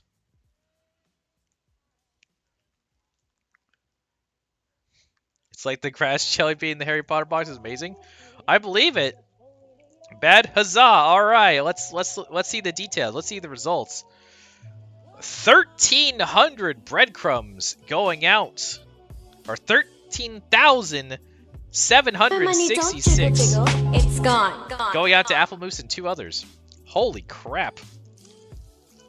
I'm sorry, your money is gone, Tony. But that's just how life do. All right. Rip my points. It's okay. You'll get them back eventually. That's just how it goes. That's just how it goes. So effectively, let's get back to the topic at hand. The barmates fight out the creeping vines, and like quite a few people get stabbed and dragged, but not like fully out into the swamp. My character got stabbed, and then, you know, we get back into the bar after this, which effectively, you know, the local doctors start examining people to see, you know, what the hell is wrong with people. Because, like, the player knows that, hey, they're diseased. The character themselves does not. You have to, like, play it off like that. So we all get inspected. And it turns out, yeah, anything that the vines had stabbed or impaled has been effectively infected with a disease known as the crystal crawler's disease. Now, what crystal crawlers does at a tier 1 level, like when you first get infected with it, doesn't really do much. It's kind of, you know, it's kind of there persisting. But apparently, some other players or characters within the event had higher stages of this crystal crawler's disease, and it was starting to affect them a bit more and be more present. They started hearing things and being told that, hey, you should go to the bog. You know, the bog way out there. You should go there. You should bring your friends. Smell flowers. That sort of thing. Because they started hearing these voices in their head. You know, and, you know, so some of them convinced other players to go, or other characters to go out. There's a reason why I'm like saying characters instead of players, because players are the people outside the game, characters are the ones inside the game. If that makes sense. So they started trying to convince other characters, hey, let's go out to the bog. Let's go out to the bog. Please, can we go to the bog? Sort of that sort of thing. Luckily, my character was diagnosed with an early stage of this disease, and effectively, my character, Basco, he actually does have medical. My character is actually not much of a combatant as you think. My character wants to help people and will help defend the town, but he's not a go-getter in the terms of a fighter. He is actually more of a crafter, a helpful person. The Basco? Yes, the Basco. So he decides, okay, I have this disease. I'm going to see what I can do to help out with everything. Because it wasn't only him that was infected. It was his buddy Wrench, too, that also got stabbed and dragged. It was infected. So immediately, I start gathering what materials I can. I start looking over my recipes and everything like that for what the heck I can craft. And I found something. I actually found something. Apparently, I could spend time to make a nice, very healthy meal to help cure people of this infection. So that's what he immediately starts doing. He immediately gathers his things, starts crafting, he starts going hard, and he eventually cures himself and Wrench. So yeah, we cure each other, and then I have one more cure on hand in case something else happens. Because that's all the material that I had for. Basically, I would have to go out and gather material later to do so. But it was good that I did that, because otherwise it would have proceeded into something really bad. But while I was doing that, more shenanigans were going down all across the town. At some point or another, you know, it's dark outside. There's no light whatsoever. In the darkness, we hear screaming. Like, everyone in the bar hears screaming. And that immediately sets off red flags. So effectively, we have a little team go out and find out that that there is an individual. Actually, before this, hold on. Revert back, reverse it. Revert time. Hold on. I'm remembering properly what happened next. After I cured, or like sometime between the vines and everything like that, and the curing, I had mentioned before that my character was interested in finding out about a certain group of individuals. Backflip, back up, flip it, reverse it. Exactly Apple. My character was interested in a certain individual that approached them earlier, that gave them serums, that said, hey, you should come meet up with us, you know, that sort of thing. And so I did. This individual, I don't remember character name wise, but they were a part of the quote-unquote family. Specifically, I will give you the full title of the family, the Nuclear Family.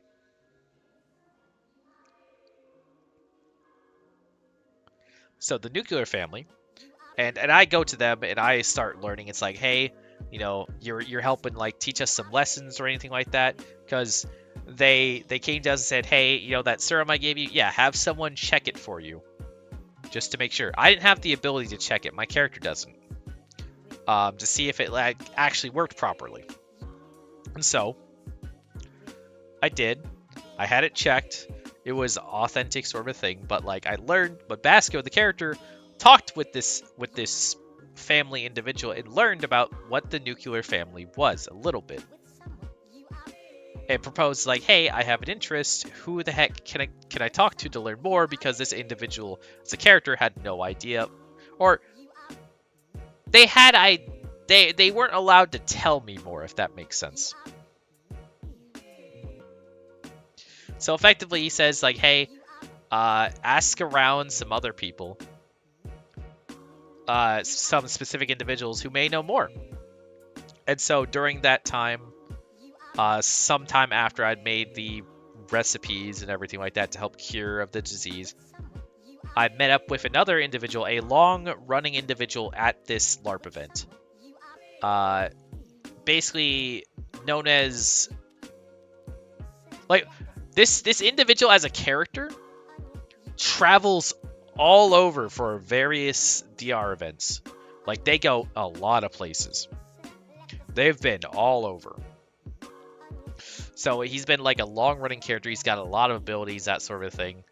He's like welcomed in most if not all towns. He is what they call a mailman. Like he's a post boy, a postman, effectively, because he travels so much and he's able to like just bring things everywhere. My character talks to him, like, hey, do you know anything about this quote-unquote nuclear family? It's like, yeah, actually, I do know an individual like that. Let me see if I can find this individual or get in contact with them so you can learn more. And this character is generally a friendly chap. They're even like religious. They're like a part of a goody-tooty religion, like known as the Saints, or they have sainthood, effectively. So it's like, yeah, I could get you some people who can tell you about them, but while I am on good terms with this other individual, it's like, would you rather join the Saints? It's like, nah, I'm thinking over my options. Thank you, though.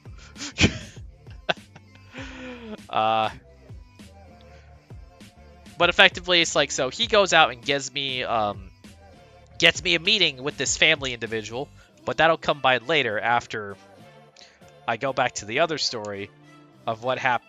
Actually, no, I think that happens. I think it happens sometime.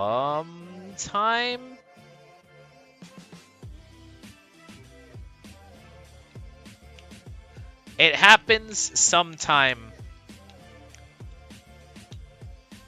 a little later, but before the whole, like, crying out in the darkness sort of thing. Or the screaming out in the darkness. Effectively, I get to meet up with this individual named Muttuck. Now, Muttuck says, like, hey, you were asking about us and that sort of thing. It's like, yeah. And then it's like, immediately me and Joe are here for this, by the way. Because we decide, hey, we're gonna talk to Muttuck about the family. And he starts talking to us, is like, yeah, why do you want to know the family? It's just like, we were interested. We don't really know much it is. And it's like, all right. I will give you what information I can, but if you ask too many questions, I'm going to have to kill you both. That immediately started setting off red flags. It's like, oh, okay. What the heck? And so Muttuck starts going over basically about like what the family is and sort of where it came from, sort of thing. So the nuclear family, for those, well, I'm assuming most people don't know, but effectively the nuclear family has this representative scale. Effectively, think back to, like, is it either the 1950s or the 1960s? Well, actually, I think a perfect sort of way to compare this to is think of the idea of the perfect household the perfect household family back in the 1950s or 60s. You know, think of like old propaganda like that. So, you know, you have the father, you have the mother, you have the daughter, you have the son, that sort of thing. The perfect little suburban family. That's kind of what the nuclear family is based off of. They're based off the representative scale of, like, oh, hey, you have the father who helps make all decisions, and you have the mother that helps, like, take care of everything, You have the younger ones like the daughter and the son. You know, the family takes care of each other. And in very basic layman's terms, the family, the nuclear family, are mobsters who look out for themselves and their communities, but will absolutely destroy you if you go past the family. Family comes first. They are the family mobsters. They are the Italian mob bosses. They are gonna beat your ass if you double cross them. It's very nice. It was very nice to learn from like a character perspective, sort of a thing. Especially from one of these head bosses, because Mudtuck is a head of a family. The absolute head of a family. So, like, he basically told us, oh, Ozzy, thank you for the liquid. I will indeed drink.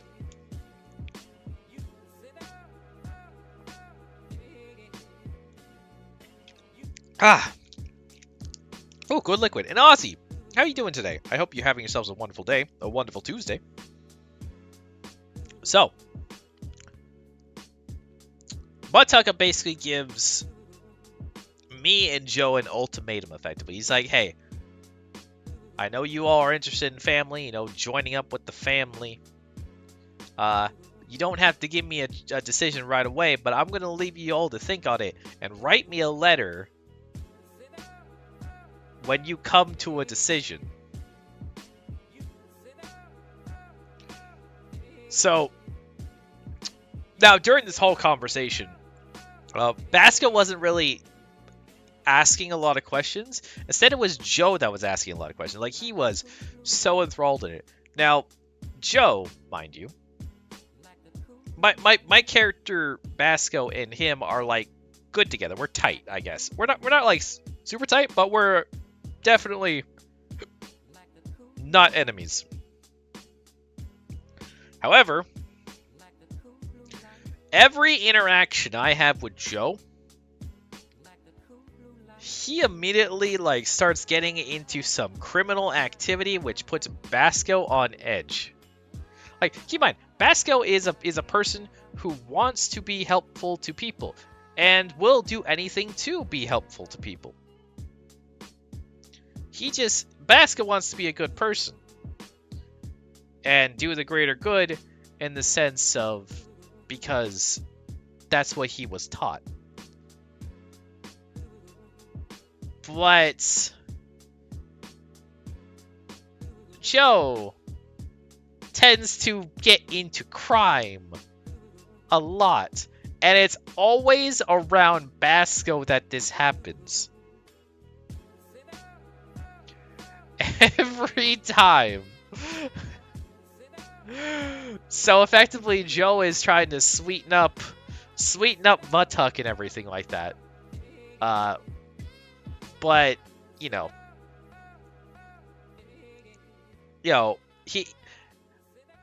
Basco was like, "Hey, Joe, you need you shouldn't be saying that kind of thing. You gotta be respectful, that sort of thing, because he's saying some things that could come off as like offensive and rude. And to a mafia mob boss, yeah, I don't want my head fucking decapitated up because of that, or me hunted down. That sounds absolutely horrendous. So, but we effectively learn from Mudtuck. He gives us like, hey, it's like, I'll teach you some things, don't cross the family. Give us an answer in like 2 weeks. Heck, Mudtuck even like took us around to the quote-unquote library of the town, of this little town of Quiet Hollow, which technically my character knew about the library, Joe didn't. But effectively a place to where, we could learn things if we really wanted to. And that's that's neat. It's very helpful. Sort of thing.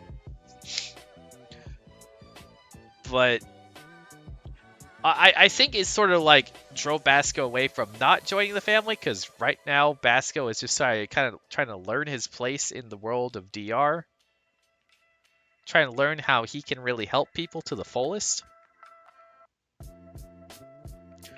But you know, that's a sort of thing. But anyways, Muttuck leaves. Then at some time later, then this scream in the dark happens. We finally get back to this. So people who are in the bar, myself included, go out to see what the heck this scream was. Apparently, a traveler of some kind got separated from their group and was being attacked by a group of creatures called gorehounds. Think zombie dogs, but they're not slow, and they're very ravenous. They're hungry. And so the groups in the bar effectively save this individual. Like we get the gorehounds off them. Yeah, zogs, basically zogs. We get the gorehounds off them. We bring them back in to the bar. My character Basco starts doing the medical checkups on them, because like I'm the only one in the bar, while like majority of the group of people are out actually like fending off these gorehounds. Me and a few other characters are in the bar, you know, doing our medical thing. So I learn that like, hey, you know, this person's fine. I heal him up, stitch him up a bit, sort of a thing. I learned that this person is a part of the Iron Tusk clan. So, I haven't mentioned the Iron Tusk clan yet. The Iron Tusks are apparently a clan that are sort of like native to this sort of like area of near Quiet Hollow. But they're effectively one of the bigger clans that are sort of around. And I specifically, it's like, wait a minute, Iron Tusk, that seems familiar. It turns out this individual is from the same clan that the Muttuck nuclear family crime boss was from. So I was like, oh shit, I better treat this person well. I should really take care of this individual. We should get them back to their clan. Because yeah, we learned that they got separated like during the night sort of thing while going out searching for things. It's like, okay, we'll save you. We'll take you back. All good. But with the huge brain plays, well, it wasn't like it was planned. It just happens to coincide with each other. Rushdell. But it's like, so they're a part of it. One of the other medics that was in here with us was also a part of the Iron Tusk clan. In fact,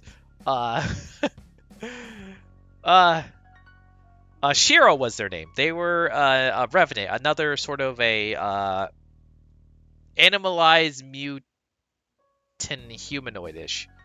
Basically a human with cat ears. They were also like a part of the Iron Tusk clan. You know, they could help guide them back and everything like that. So I had to stick with Shiro for a while, not knowing what the hell was about to happen as some gorehounds got past the individuals and started attacking the bar. So me and basically the medics had to fight off gorehounds, which gorehounds are terrifying, by the way. Sip, sip. I will sip, sip, Toady. Thank you.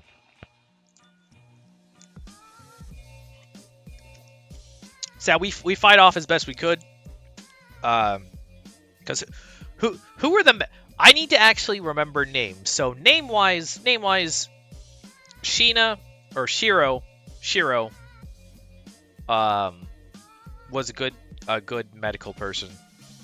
Or a somewhat medical person. Mia was also in the bar, who is like a top-notch medical person. And I think one of a set of twins was in there as well. I don't think they were more medical, but they were definitely like They were definitely useful. Two separate tracks, folks. Two separate sections of the orchestra, folks. I don't know why I'm doing that. Alright, so. Effectively, some gorehounds had slipped past, so we were defending this injured individual from getting attacked by the gorehound being dragged away. Instead, what happens, my character, Basco, goes down. Like, gets put into bleed out and starts getting dragged away.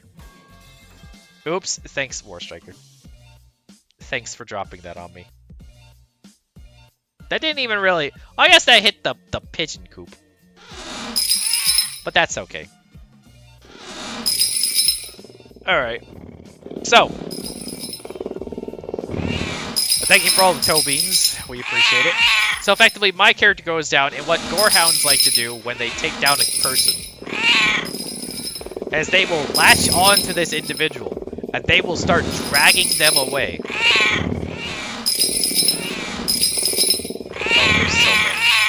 there's so many. There's so many tokens.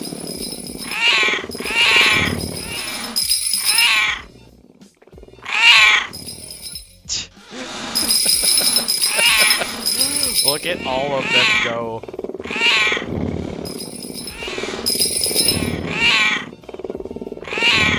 Look at them all. It's not gonna stop. It's never gonna stop. It'll never end. You know what? I have been debating on raising the price for toe beans lately. I've been debating on doing it. You walked into a Toby horde? You did. You did, Manted. You did. Toby is eternal? Yes, but, like, also... Get him out of your system now! Just get him out of your system. This way it allows me to... get my thought process together.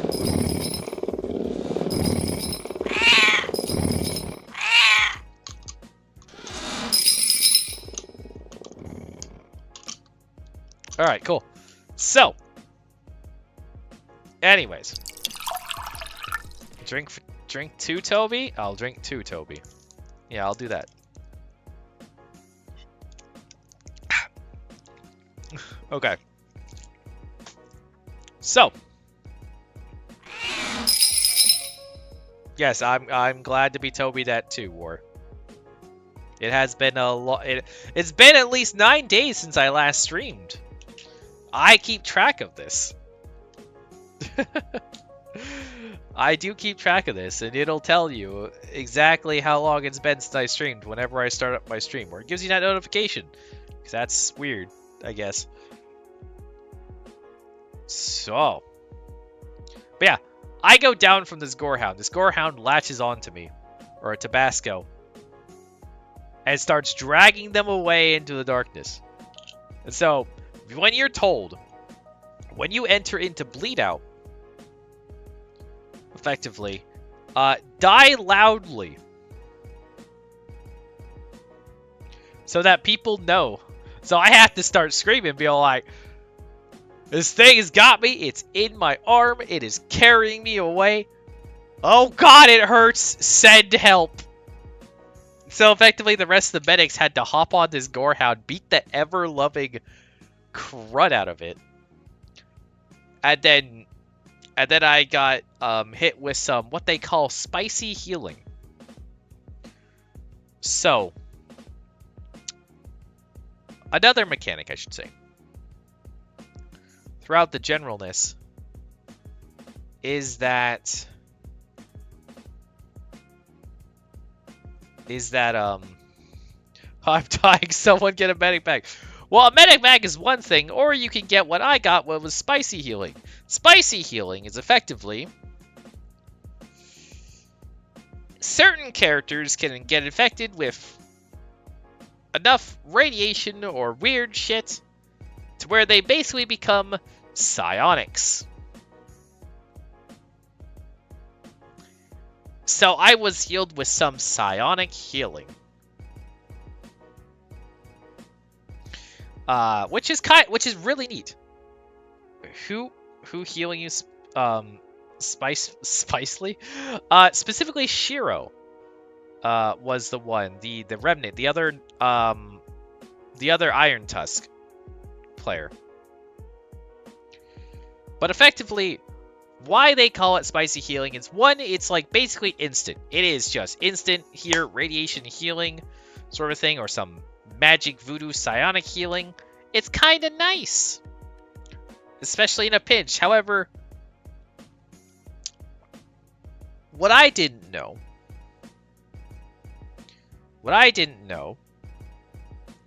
is that sometimes there are side effects. Luckily, I didn't get those side effects because apparently and I learned this later in the event, but effectively just know that I got some spicy healing, all right?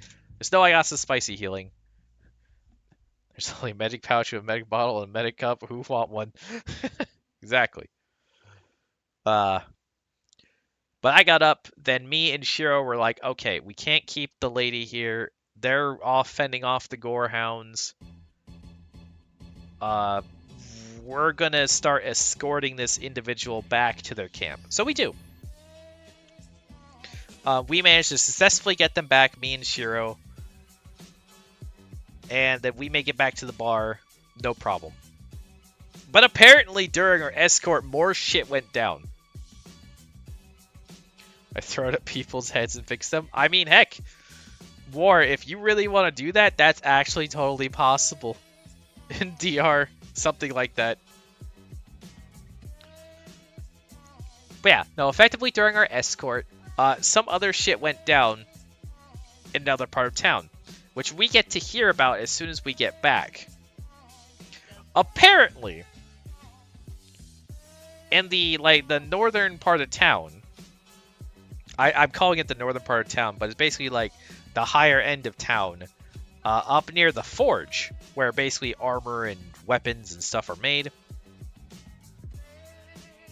We heard a bomb went off.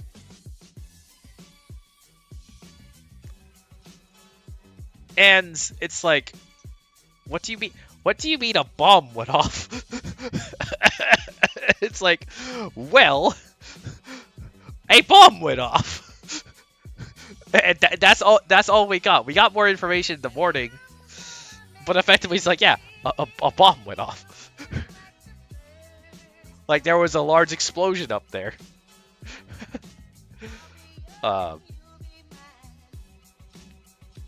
Heck of a bedtime story. Heck of a bedtime story. Yep, exactly. But after the gorehounds, the rest of the night was pretty chill. So we not a real bomb. Oh yeah, not a real bomb. Like, understand. If something actually really happened, I will tell you it was a real thing. But otherwise, it's in-game, in-character sort of thing. But yeah, effectively a bomb in-game went off. It was no one actually. Well, yeah. No. It's good, Ozzy. It's good to confirm it because I want to make sure that people know. What kind of bomb? I'll tell you later. I'll tell you later once I find out myself. Once my character found out, I should say. But effectively, the rest of the night was actually pretty chill in the bar. Because like I said, most of my time, my character is spent in the bar. Because my character is more of a townie, more of a medical personnel, more of a cook. And so the rest of the night went pretty chill. Eventually, I was allowed to go to sleep alongside with Wrench in the tent. And yeah, we woke up in the morning and we were immediately greeted in the morning with, oh, wait. Never mind, the rest of the night was not chill. I forgot. There was one more thing that happened. So, actually, there were a couple more things that happened. So, critters are a thing in DR. Oh, who's honking? Who honk? Who honk? Is that Fangirl? Fangirl honking? Okay, Fangirl honking. Okay. So effectively, sometime after the Gorehounds incident, there are some critters, or there's some critters come along, and these are like normal animals sort of thing. Well, I say normal, but like mutated animals. Specifically a group of what they call rack bears. Now, you may assume that you hear rack bear,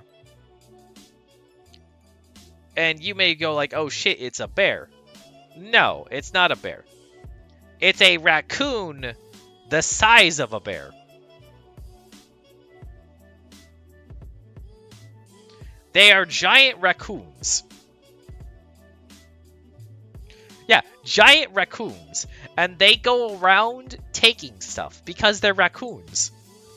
I'm so mean, pandas. They're not mean.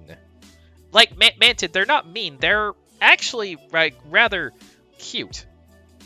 They're kind of adorable. Like, keep in mind, they'll go around and try to take your stuff. And you don't want to piss them off, mind you, because they're still bears. They can kick your ass.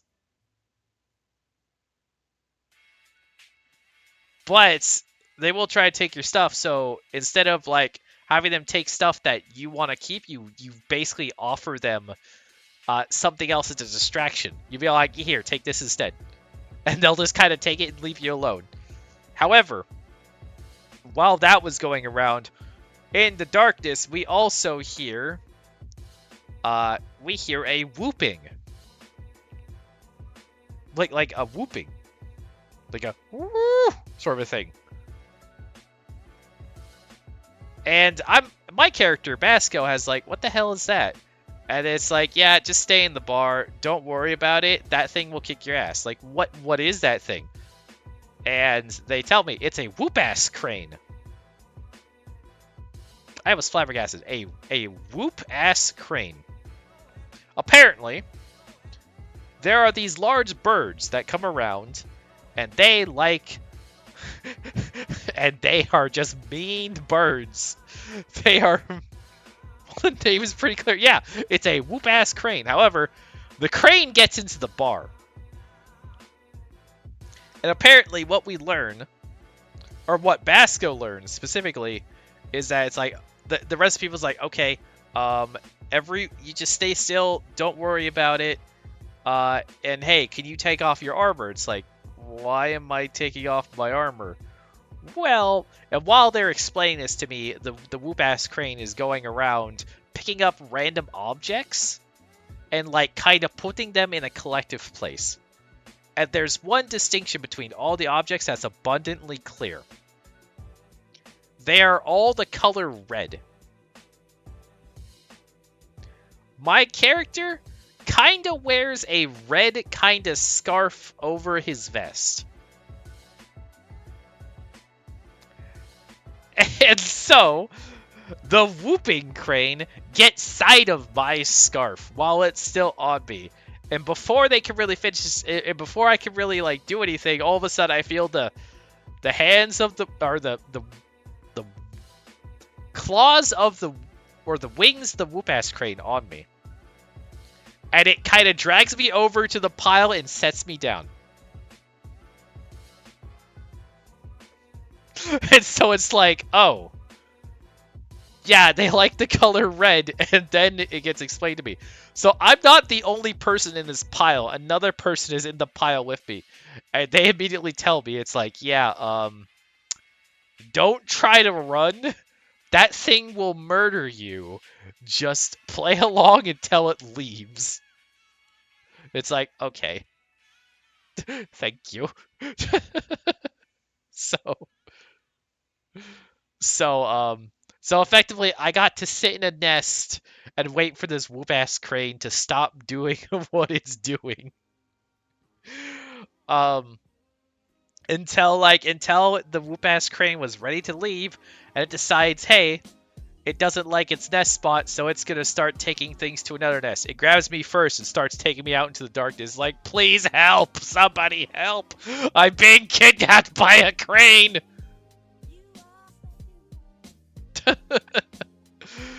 So, so it's like, God damn it. So some of the people in the freaking bar were like, son of a bitch. So they come out and they start fighting this whoop ass crane. By the way, their name really holds up because the person who came to save me is a pretty veteran player, and they may or may not have gotten the shit beat out of them, or at least a lot of shit beat out of them by this crane. But they did it enough to distract me to where I could get inside the bar, take off my armor, and settle down.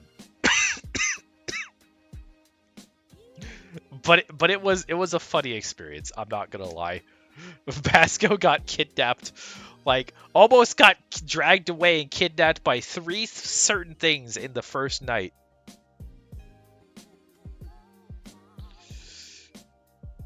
It was pretty funny. It was a lot of fun.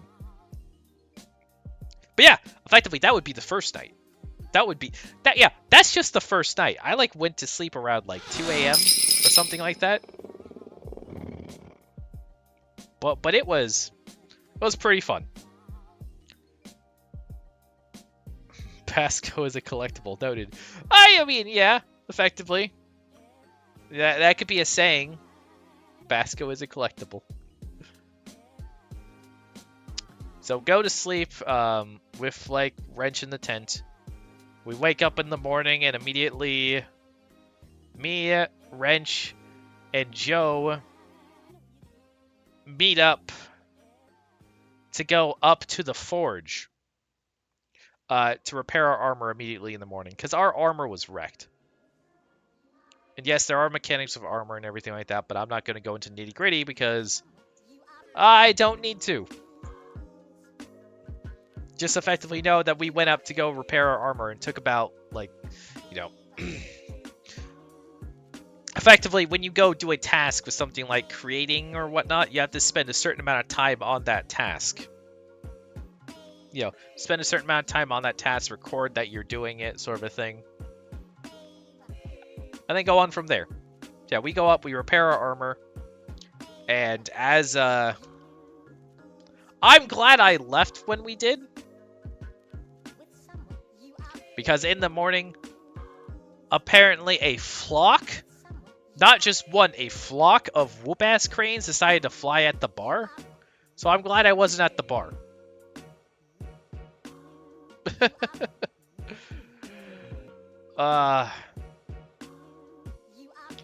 Yeah, they had to deal with that while the armor was getting repaired. So yeah, we get up there at the forge. We start talking about, like, what the heck our characters are doing. Wrench has been doing his darned best, flying over to fighting. No, I would die instantly if that happened, Manted. I would die instantly. Those cranes are mean. But yeah, effectively at the forge, you know, we're all talking, me, Wrench, and Joe. Wrench has been... Basically, we've been learning, it's like, hey, what Wrench's plans are for today. Effectively, Wrench was going to do a bunch of farming. So Wrench is more of the agriculture type guy, which is, so he gets me a lot of the supplies I need to do my cooking. And Joe does, like, some of the other half of it to also get me supplies for my cooking needs. But we learned what exactly happened at the forge with the bomb. We learned what exactly happened. So apparently, Joab was there. Or Joe was there. Joe was there at the forge when the bomb was there. Apparently, some raiders came by and dropped off a bomb. Or specifically a bomb package.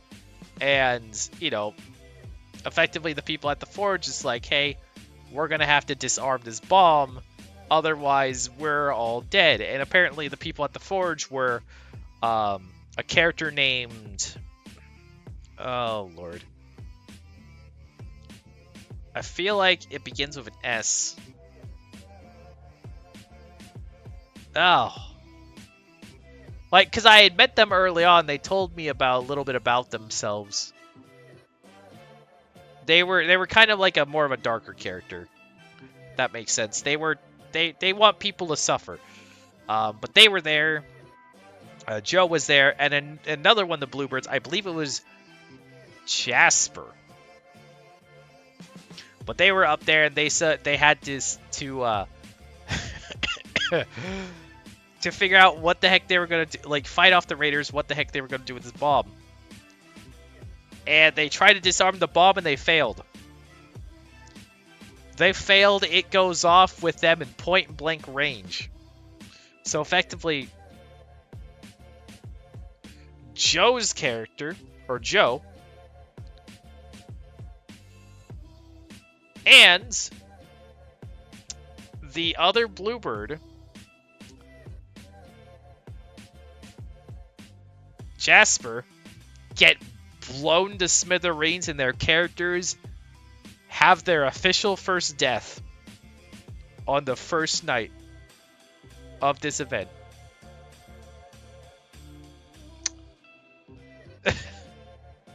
So, while it isn't as exciting as like some other deaths, you know, fighting in glorious combat, it's still a funny story that we hear in the morning from their characters. Like, yeah, we died. We had to go to the to what is called the grave mine to be revived. And yeah, by the way, I have no items at all. Joe mentions, is like, what do you mean you have no items? Yeah, everything I worked for just happens to be gone. It's like, what? Yeah, I'm gonna have to get all the stuff all over because okay. We learn later why exactly that is, because usually grave mines don't take stuff from people. I mean, they take things, but more like certain things. Oh, friend? What friend? Oh! Oh, we has our little penguin! Hello! Hello, little guy. Hello. It's nice to see you. Yeah, you could chill there. You're in the pigeon coop. Small bird. Yeah, small bird. Small bird. He just here chilling. He's just here chilling. Like with this fish that I'm holding. Well, let's see. Where are we going on at? So yeah, we had our morning repair thing. We found out what the heck happened with the bomb. Immediately, Wrench goes out to farm some things, and I go into back to the bar after the whooping crane fights were done, and I meet up with an older friend from the last time I was in town. Their name is Echo. Echo is a wonderful individual. Now, they are effectively... Honk? Waffle. Hi, Waffle. Hello. I hope you're doing good. So yeah, Echo is effectively kind of a mentor to Basco in a way. They're a wonderful individual who kind of helped Basco get on their feet for cooking. And they basically told me, it's like, hey, welcome back. I got some work for you. And it's like, perfect. I get to spend time with Echo and learning things and everything like that. And so I do. I spend a lot of time with Echo. We cook up a lot of things. And I also got to meet another individual that morning. A very good individual to know. Their name is Doc Corey. So Doc Corey, as the name suggests, is a doctor. They are not just a doctor. This individual is like one of the most civilized and like masterful individuals in their craft, because they know cooking. They're like very versed in medical and like everything along those lines. And so I start making friends with Doc Corey, or Basco does. So I help Doc Corey help with their cooking as well. You know, help get meals prepared for everybody and for the day, and Doc Corey's also like gaining information on the diseases that are going around. And by this time, by the way, pour liquid in orifices. Okay. Okay, I will do that, Ozzy. Thank you. My apologies if I'm talking too fast, by the way, or not clearly enough. If I am, please speak up. I would rather not be slurring my words. So on. Up. Friend? New friend? Up. Alright, the cops are here. Just play cool. We're just going over story time. It's fine. Up. Nope, cops are gone. We just have the Patu here. It's okay. The Patu is fine. The cops were here for a second. But it's fine. Alright, so. Anyways, what was I going on about? Oh yeah, Doc Corey. So effectively, I'm talking with Doc Corey.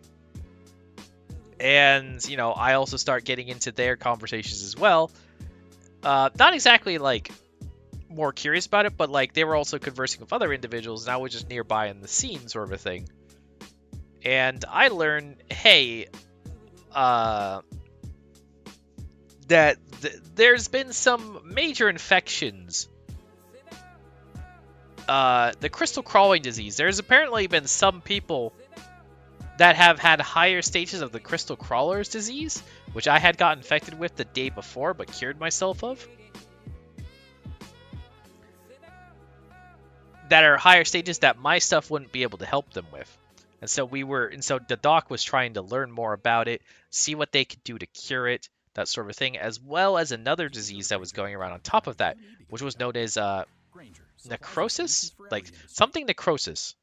Necrosis? It was something like necro-based. A very odd-sounding disease. Or not odd-sounding, but very ominous-sounding disease. So it's like, okay. So I decide I'll help Doc Corey with this stuff once I'm able. But once I got done with all the cooking and everything like that, I actually had another meeting to attend to. And by another meeting, I had planned to meet up with another character, Lazarus, who I mentioned before, who's like that crime guy. A very good individual. You don't want to be on their bad side, but effectively, like, I was going to learn something from him. And specifically, it's like, hey, Lazarus sort of thing. Now, my character has been going off. I should mention, Basco has been going off about, when he's in conversations, he tends to talk about a certain individual a lot. In this case, they are known as the Admiral. Now, the Admiral is kind of like a mentor slash father figure slash like hero to Basco. And Basco remembers, hey, going on ships with the Admiral and everything like that. You know, like sailing a bit. But, however, for some reason, ever since Basco's first death, which, by the way, you have multiple lives in this Dystopia Rising universe sort of thing, and there's reasons for that, but effectively, Basco has died before, and ever since then, he's had his brain be all fuzzy about the memories about sailing, so he's like, hey, Lazarus, you want to, like, take me out on your boat and, like, teach me how to, like, sail and stuff like that? So, effectively, I spend time with Lazarus, and he teaches me how to sail, which is fantastic. Is exactly what me as a player wanted to do. But as a character, it's like, was kind of needed.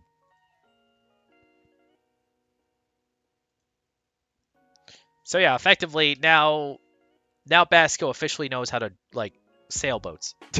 So once Basco gets his own boat, he's gonna be able to sail places, which is fantastic.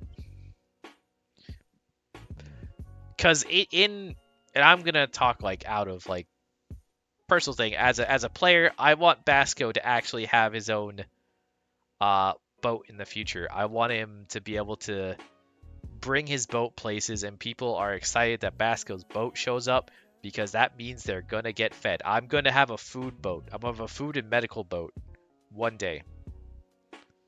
And I'm still working on names for it, but you're welcome to like throw in name suggestions for a food and for a food and medical boat. Anyways. So with the knowledge of sailing, with all the cooking experience and everything like that under the belt, I go off, get the stuff that I need, get the items that I need from doing all those sort of things. And what do I do after that? Oh my lord. That morning is kind of a blur. Like, it really is. Oh. Well, I remember sometime that morning after getting all the stuff and everything like that, we learned that it's there was like another little encounter out in the waste and everything like that just outside of town. And Joe comes up, is like, "Hey, can I get cuz he's looking for Lazarus, who I just happened to be with, basically. Just like, "Hey, Laz, I need you to come with me," and for something. It's just like, he's like, what the heck do you need for? Well, we have a bunch of bombs over here. It's like, wait, what? More bombs? How the heck do you, Joe, how do you keep dealing with bombs? and effectively, so I instead elect to go with Joe and Lazarus to these bombs, and they aren't actual bombs this time. They're a bunch of material that just can explode if not handled properly. But with Lazarus's help, Joe manages to obtain 5 explodey devices. 5 explodey devices. And we decide, hey, this actually could be really... A bomb explodes when handled properly? I mean, true, but, like, bomb also explodes if handled improperly. That makes sense. But we decide, it's like, hey, this would actually be good for the town. We can bring this into town because...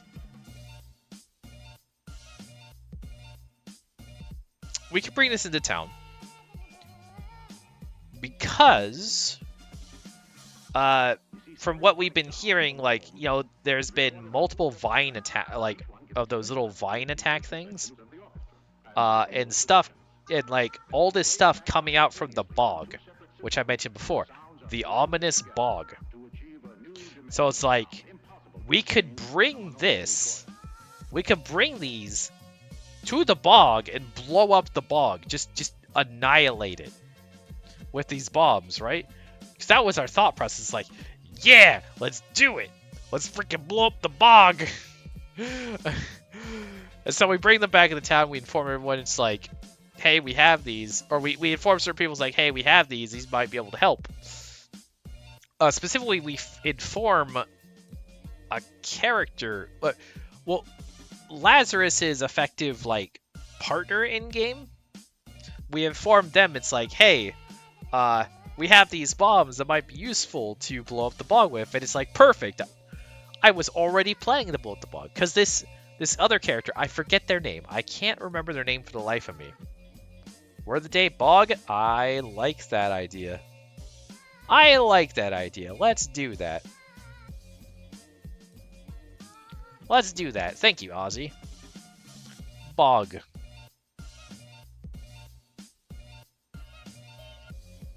Bog.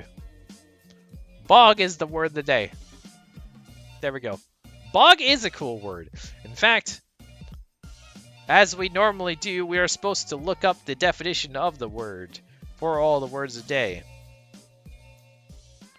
So here is the definition. A bog is a noun, by the way. A wet, muddy ground too soft to support a heavy body.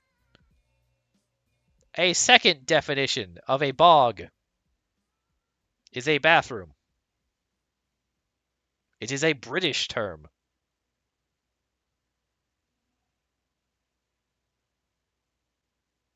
And bog is also a verb, by the way. Be or become stuck in mud or wet ground. The car became bogged. That is the definition that we are dealing with. You blew up somebody's bathroom. We blew up somebody's bathroom. That's right. It's pretty. Oh, Lord. So, what are we getting on about? So, anyways, yes. We speak to Lazarus's partner. She is very excited about blowing up the bog because the bog has been throwing out a bunch of creepy shit and everyone's been getting infected by like diseases, specifically from the quote-unquote bog flowers. Apparently, some people have been sniffing the bog flowers, and thus they have been getting infected with these diseases, and diseases I mentioned when talking to Doc Quarry earlier, or that got mentioned during the conversation with Doc. So it's like, okay, that's perfect. And the reason why we brought these bombs to this individual in particular is because effectively, actually, I know I still don't remember their name. But effectively, we brought the bombs to this individual in particular because this individual is effectively a pyrokinetic master. They can make fire like appear out of their hand, and they can burn things with their mind. She is metal as heck. Like, no joke. And yeah, it's very cool. She's a very cool character. I would not get on her bad side. Because if I get on her bad side, that means I also get on Lazarus's bad side. Then the whole gang's after me. That's a no-go. That's a no from me, Chief.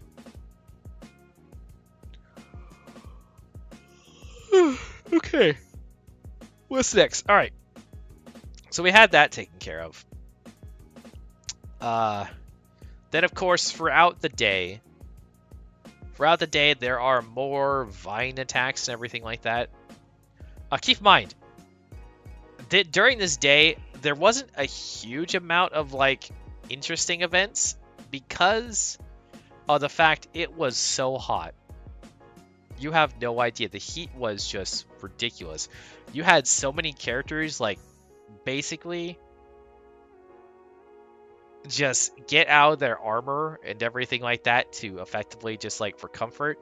The people at the event even set up like a little like a mist sprayer thing for people. There were fans everywhere, like big old industrial fans. Everyone was trying to stay cool. And I don't blame them. My lord, was it bad?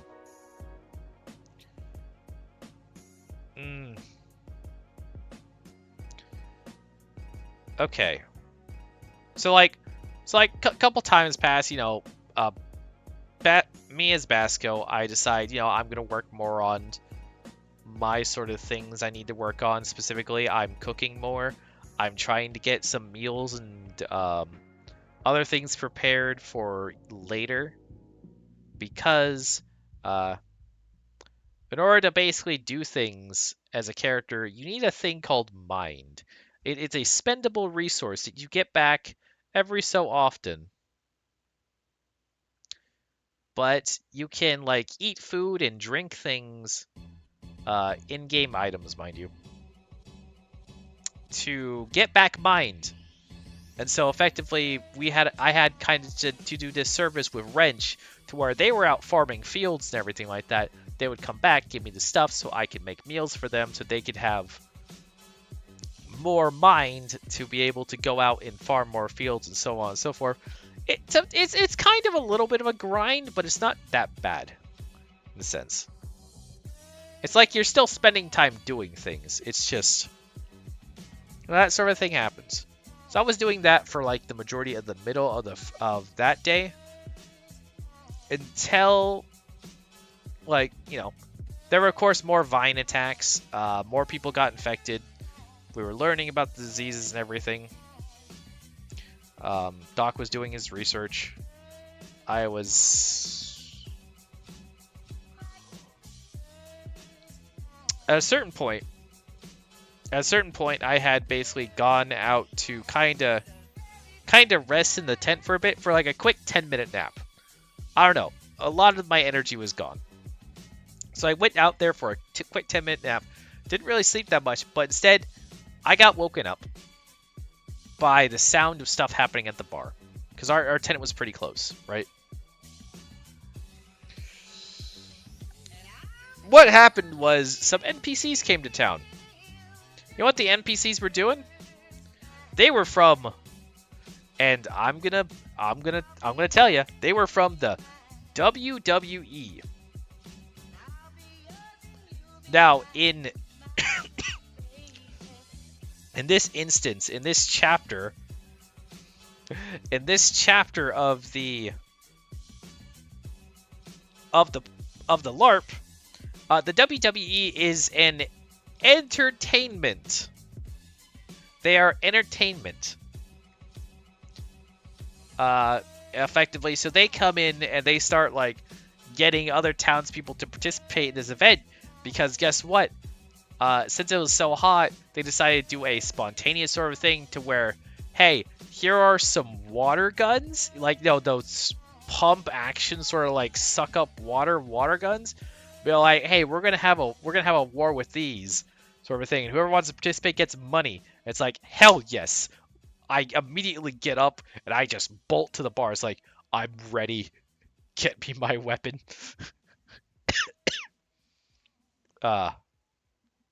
So basically, a lot of people there got to have just a water fight.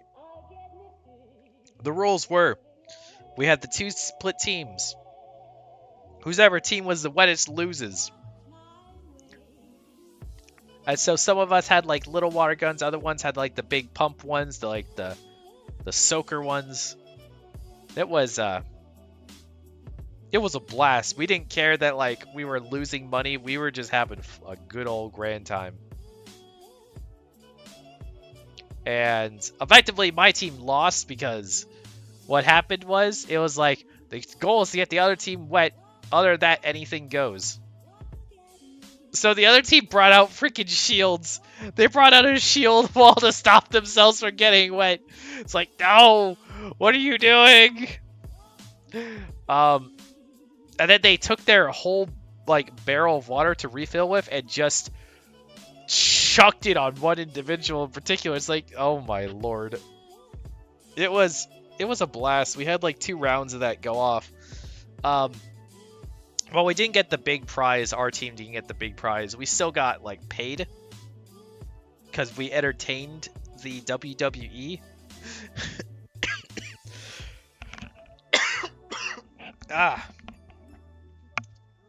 By the way, the WWE stands for I think the Wandering Waste Entertainers.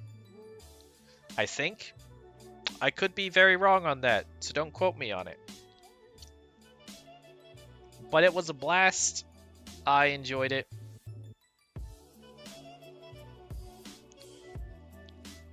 And I would easily do it again. Why am I yawning? I shouldn't be yawning. Guess I have been talking for a little while. Haven't I? I have been talking for a bit. I've been talking for like over 2 hours. That's okay. After that water fight, there were some good things that happened around. Sometime earlier in the morning, there was an announcement of like some characters wanting to go out and have what they call a shanty. Effectively like a little party to where, you know, you drink hooch and you just chill and vibe. Basco decided to get on this little shanty. Because now that he was an official sailor, he can go get himself a drink called grog. So I got myself some grog, not from the bog, but grog. Went to the shanty with the other player characters, or the other characters. Had a good time, like did some bargains, told some stories. All while listening to sea shanties. Like they had like a little radio with like sea shanties going out, and so we basically just enjoyed ourselves. Like keep in mind, we weren't actually drinking any sort of actual alcohol, because that is completely forbidden. Completely forbidden. Instead, we replaced it with some sparkling cider. It was still good, mind you.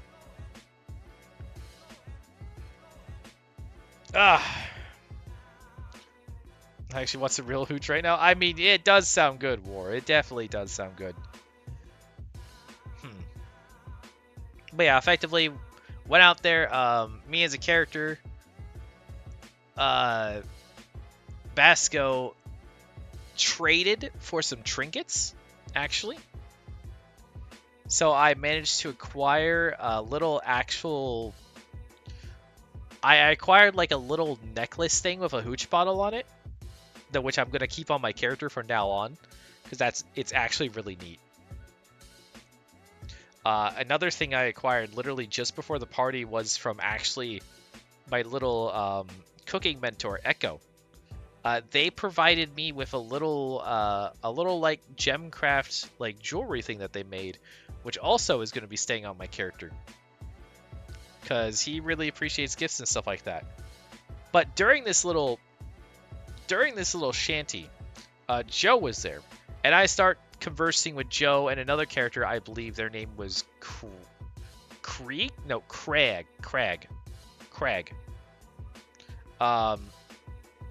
So we're talking and everything like that, and he's like, yeah, like I start going off a story about the Admiral, like Basco does, and Joe's like stops me. He's like, you know what?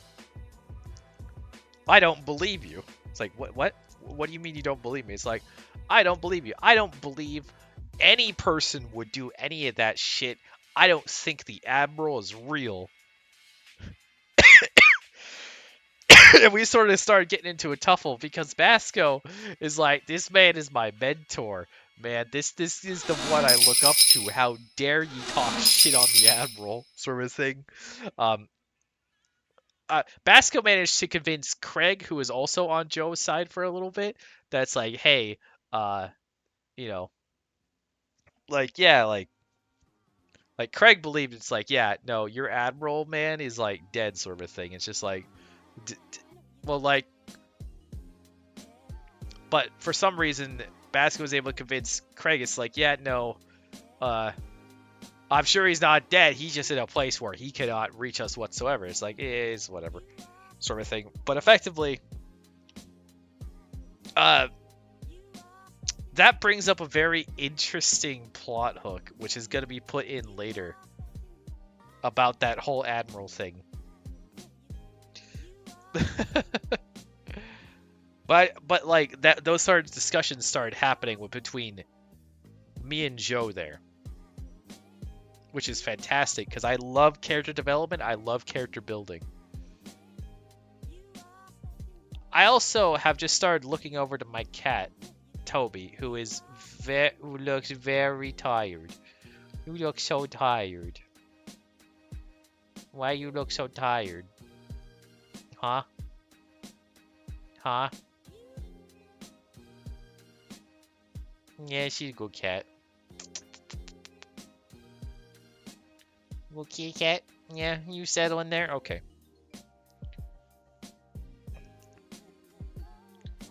Anyways, what am I doing? Give Toby a snack! I will give Toby a snack. Give me a second. Where did I put the snacks? Toby, where are you? Toby? Ozzy wants to give you a snack. Okay. Looks like she does not want to move, so... Toby! Toby kitty? Here. Oh. Eat your stick. I'll take call for 20 minutes. I'm going to have to watch The Void to catch up. Yeah, you'll have to, Apple. I mean, you could watch The Void, too. The Void will tell you. Okay, but yes, Toby has a snack. That's Ozzy's snack to you, Toby. That's Ozzy's snack to you. Yeah, go get it. Yeah, you good girl. Good girl. Yeah, she liked that snack. She actually got up for it. Alright. Where was I? So yeah, the little shanty went down. The shanty went down. We exited the shanty, and I go meet up with Wrench, Echo, and Echo's partner Mars for a bit of a just a bit of a chillax sort of thing. Tangy 6 months. Oh my lord. Hello, Tangy, and thank you for the resub. I really appreciate it. Tangy, how are you? It's been so long. Welcome to the story time. And we're like oh god, sorry. I have been talking a lot and my throat is killing me. Oof. We've been going on a long talk stream and story time stream. But Tangy, how has it been? Let me mod. Do I have a mod here? If I have a mod here, please shout out Tangy Tunes. They are another bird tuber who I actually really appreciate. Oh, you're catching up on commissions. That's wonderful. I also have to consider commissioning you for some things because your art style is fantastic. I'll have to, but you have to also inform me when your commissions are open. Because why the heck not? Oh my god, you look so grumpy and tired at the same time, Toby Kitty. They're open to friends anytime. Very casual commissioner. Alright, I'll keep that in mind. I will keep that in mind, Tangy. So where was I? So yeah. Story time. Let's keep going. So. We met up with Wrench at the farming place with Echo and Mars. We were kind of keeping them company, keeping them guarded, while kind of just waiting for something to happen. Until something did eventually happen. Apparently, there was a character I mentioned before. There was a character I mentioned before, Grim. Like the fox-eared one. They sort of started running from a certain individual, specifically Lazarus, and they all got stopped. So like a huge group of players were getting together and kind of like having an argument or debacle over something. And so like people outside this little thing were like, what the heck happened? And it's like apparently Grim the character had been pickpocketing people. And they pickpocketed some of the wrong people. And now keep in mind, they weren't like, for context, they weren't like officially like stealing actual items from people, like people's personal belongings. They weren't actually doing that. They were taking like in-game items sort of a thing out of like a character sort of a thing. They wanted the shiny thing. They did, but they got the shiny things from a crime boss, from a very crime-heavy person. So the so other people sort of had to start getting involved. Otherwise, they were gonna have to, you know, settle it. So the town's effective like sheriff or warden. Their name is Fire Soul. I'm not kidding you. Their name is Fire Soul. They had to go up and be like, hey, to Lazarus, be like, hey, I know that Grim did you a misjustice and everything like that, but you don't get to kill them. I get to kill them. And so, effectively, sometime along the way, Grim gets their punishment, and it's like it's sort of a thing. Now, Tangy, for context, Lazarus is not a part of a mafia. They are part of a crime syndicate, but not a mafia sort of thing. But Lazarus is another player character who I actually enjoy. They're wonderful. Sort of thing. Okay. But yeah, no. So yeah, Fire Soul effectively does their things on their shenanigans on Grim and whatnot. By this time, it's like, okay, there's nothing I can do as a character or as a player. So me as Basco, I go back to the bar, to where once again the bar gets attacked by more freaking vines. People start getting infected again, and it's like, oh my lord, this is getting out of hand. These bog vines are doing too much of an annoyance to everything. We have to stop this stuff now. Bar doesn't sound like a safe place. The bar is technically, there is no such thing as a safe place. There are a few exceptions to this, but the bar is effectively like the main meeting area, Manton. So because of the fact that it's the main meeting area and where a lot of people tend to like hang out and converse and converge, the bar tends to be the place that's mainly attacked and by NPCs. Yeah, there's more vines that come out, and basically they start wreaking more havoc. So Basco helps out with that. We defend off the bar, more people get infected. Basco once again gets reinfected because he got stabbed again. Yeah, who needs to spot you? You can have crime? Exactly, Tangy, exactly.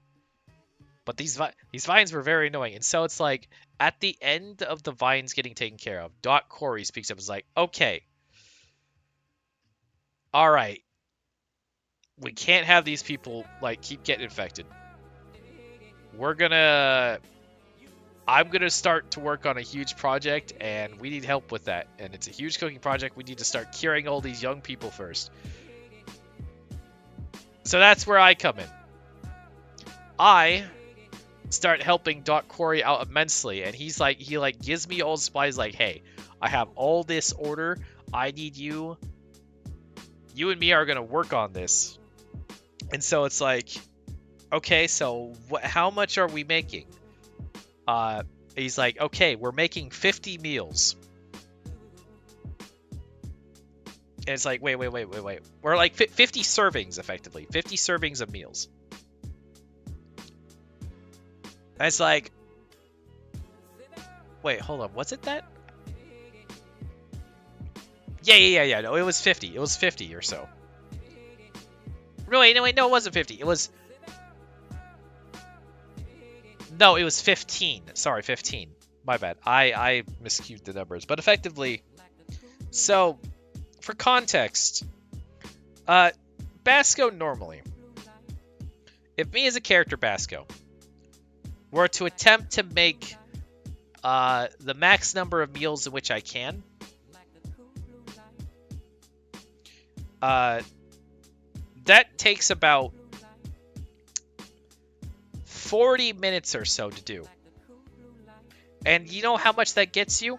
That gets you 3. Just for me alone. So effectively, they want me to make 5 times more. Like with the help, mind you, we're able to cut down the time that's needed to actually do all this. But effectively, we have to rush out 5 times more than I'm able to produce. But we managed to do it because that's what needed to be done in order to freaking like cure everybody, prepare everyone for like what we're all like planning to do, because all the talks going around, it's like, hey, we're planning on blowing up the bog. We really need to get rid of this thing. Like whatever's out there that's causing our people to want to go out there and to bring others out there and get infected again. This is not good. So I spend a lot of time just cooking.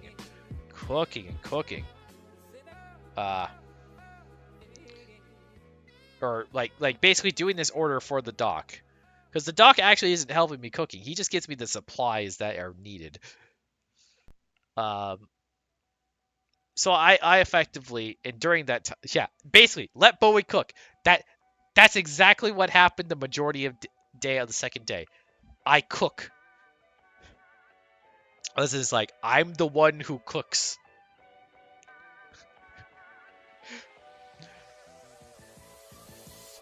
I make the bread. I make everything. But I had several other people like pop in to help me and everything like that, cut down the time, and eventually, yeah, I do get all these meals cooked. I throw them out to people who need them, myself included, and then we have plenty of meals for the rest of the night in case more people get infected. We're good. We're fantastic. And then Doc Quarry, starts asking around. It's like, hey, specifically to bluebirds, so the new players like me and like the other ones. He's like, hey, do you know any bluebirds with medical? And I raise my hand, and immediately he gives me the biggest smile. Because I have been helping this individual all day, and so I get to help even more. He's like, oh my lord, I love you. Sort of a thing, because it's like... Because my character knows medical stuff. On top of cooking stuff, and it's like, perfect. What do you need me to do? Well, I've been doing research all day on these diseases, and I have a way to stop them, but I need to perform surgery, and I need help. So it's like, perfect. I get to help perform surgery on characters. Oh, it was wonderful. So effectively, what it was, well, better than asking him for a test subject. Exactly, that is true. I'm cooking surgery. Hmm. So effectively, I go to Doc Corey, and we immediately put down an individual, or not put down, but like another character who I had conversed with earlier. In fact, it was this. Oh God. God, talking a lot. I'm so sorry. I had to hear that. That was like right to the mic. Ugh. Oof. I will drink. Thank you, Apple.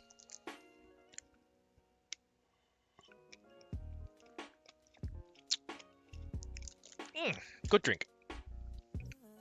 Bowie dying arc? No, there is no dying arc. I will live forever. I am immortal because I live by Denial River.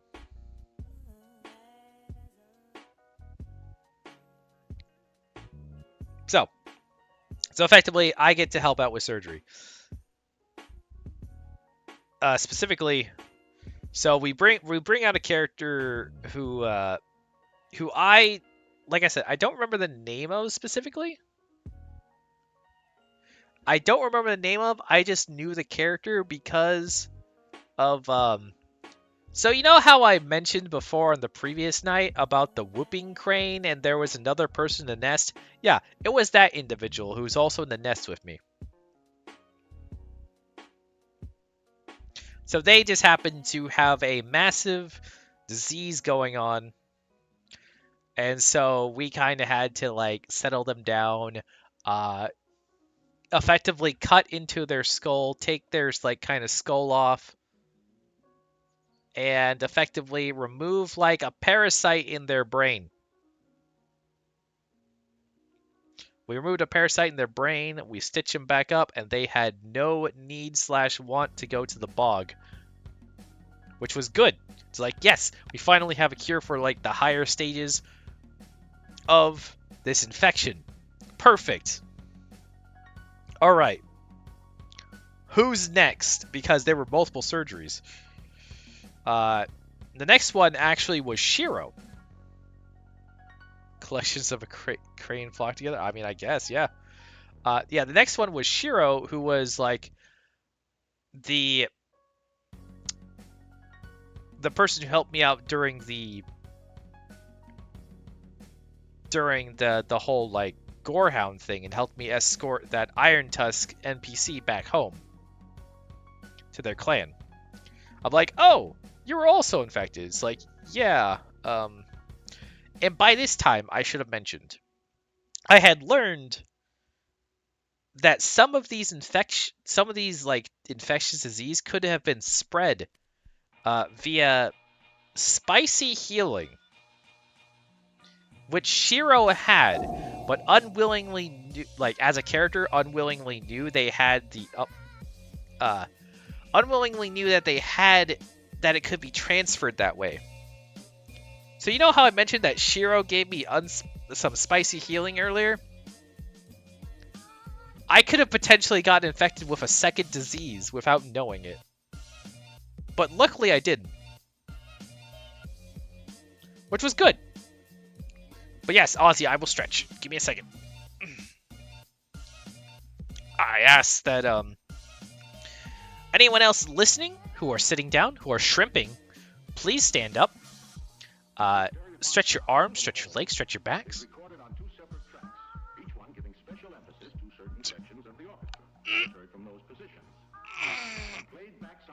Oh.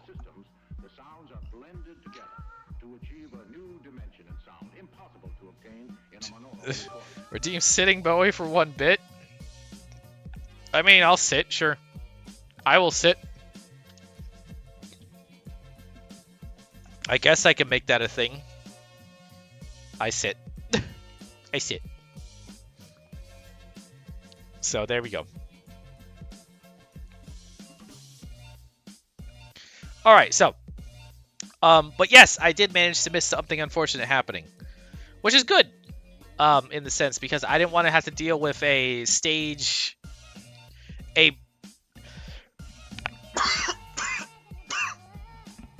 a mentally fucked up individual. And pardon my language. A mentally screwed up individual.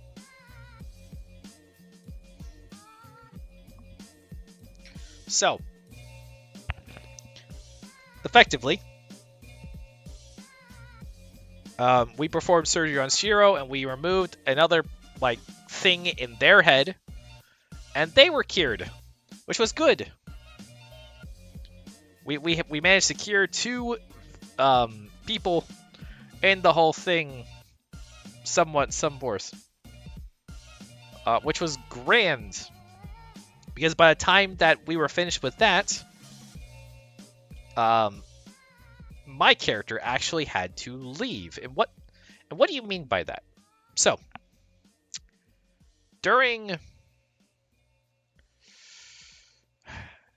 when you go into one of these LARPs, all the players, or majority of the players, agree to kind of like take on a shift as an NPC. So by that time, it was time for me to go do my NPC shift. And what's fun about this is that usually on the night of the night that this is happening, the NPC shift I took means that my character goes to the wall, effectively. Goes to the wall to help defend the outskirts of the town. But me as a person will start playing NPCs, or whatever they need me to play as. I will drink. Thank you, Apple. But the time slot that I'm accounted for means that I am an NPC for the big fight, the big grand event sort of at the end. Like kind of the main finale thing. Which is awesome. But at the same time, it's like, dang, I wanted to be there as a character. So, but it's still really cool. Because last time I was not an NPC for the big old end fight. my first time there. But now I am an NPC for the big old infight.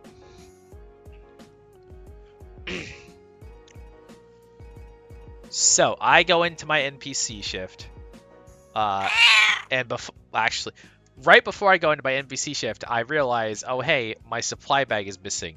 Where the hell is my supply bag? I start freaking out. It's like, oh my god, where the hell is my supply bag? So you were mortal during the big end fight?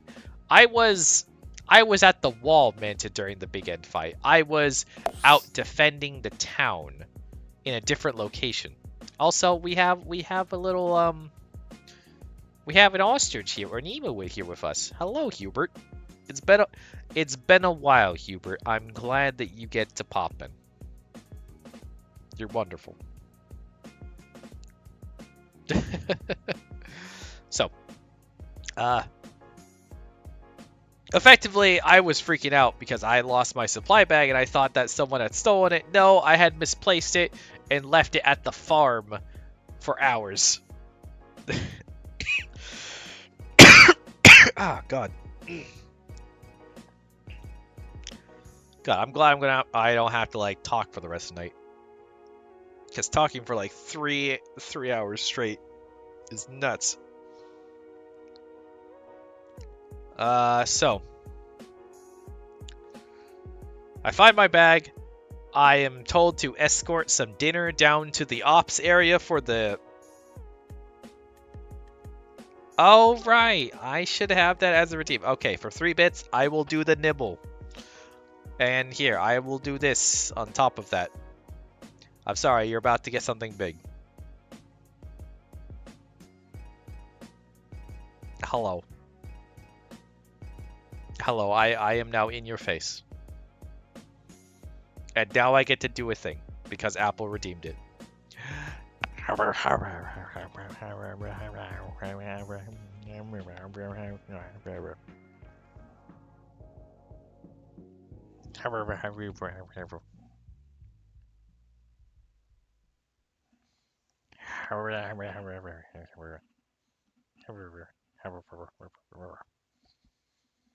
Okay.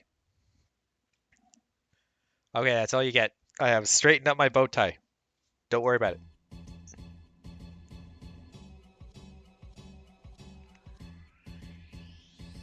Yeah, you're welcome. So, head to the wall, bring some like dinner, which was a full cooked steak and a baked potato for like people down at ops. And now, And now I'm prepared for my NPC shift, and my first job as an NPC shift is effectively for a specific other character's story. I was told, hey, you are dressing up as a mobster sort of a thing. You are what they call a Yorker. So I had to put on a New Yorker accent or like a Boston accent. That sort of a thing. Like, you know, I'm walking here at this. Now, see, I'm sort of into it a little bit, but I'm going to like, it's like a weird, I can't do accents that well. But effectively, it's like, hey, I'm walking here, and I'm supposed to be this mobster, and I'm with my buddy Wrench, because, by the way, Wrench has the same NPC shift as me, just he had a longer one. So he was already on NPC shift when I got in there, but he was there with me until the end. But effectively, it's like we were two like mobsters, and we were told, it's like, hey, our story is that we were mobsters, we were going out on the road, sort of a thing, and scamming people, convincing them, it's like, hey, we're bodyguards, then we go out into the waste and we kick the ass of whoever the hell we were hired to bodyguard, take their stuff, and just go. But some individual had caught on to that, who was another NPC, who was bringing us into town, and then going to find another player character, or another character, to come back to kick our ass. Specifically, we were told, I mentioned a character before named Craig. Craig was basically specifically targeted to come out and kick our ass, and told to do it without no armor or no shield. And so it's like, okay. So we helped him achieve his like little own personal achievement, sort of a story. So he comes out, you know, we're there, me and Wrench, we're just like, we try to convince him, like, hey yo, he's like, we're trying to trick him, like, hey yo, we're gonna go out into the wilderness, we're glad to have you with us, we're gonna escort you through the wastes and everything. And so we go forward. Keep in mind, by this time it's basically dark out, so vision is little to none, or is very obscured. So like, as we start to lead him out, he attacks Wrench from behind, our Wrench NPC character, and then attacks then so we start like fighting, everything like that, and I'm like going like dual wield, and I'm trying to like, I attempt to like break his armor. He has no armor. He's not wearing anything. It's like, oh no. But then what he does to our characters is he does a thing called he potatoes me specifically. And what that means is that he does some abilities on my character in particular, to where he breaks both of my arms and both of my legs. I can't use them. I am basically a head and a body. My NPC is not dead, mind you, but they are potatoed. They get to sit there like a potato. And so what happens was, like, he kicks both of our asses, because he's like on the same field as us. And after that, it's like, he tells us, like, hey, don't you come here again. Don't you dare freaking start robbing people and everything like that. Stop your shit. And it's just like, yeah, we'll never do it again. We'll never do it again. It's like, damn right. And then he picks us both up, and it's like, that's because I've turned you in for bounties too. What? So we get sent off. We got turned in for bounties. He gets paid. He gets his own little personal achievement. We're very happy to help with that, like a little personal character side story thing. Because with that, he actually got like a little special bonus thing, like a promotion in a sense, which is very fun. It's very fun to help out people. Effectively,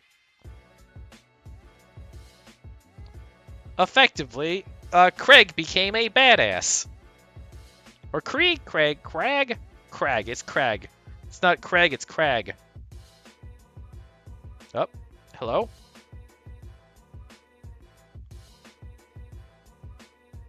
Okay. That has some frame drops? No. Just my internet. Okay. Either way, he got his own little personal thing. Then it was time for us to get prepared for the big fight, so we learned all about the big fight that is going down.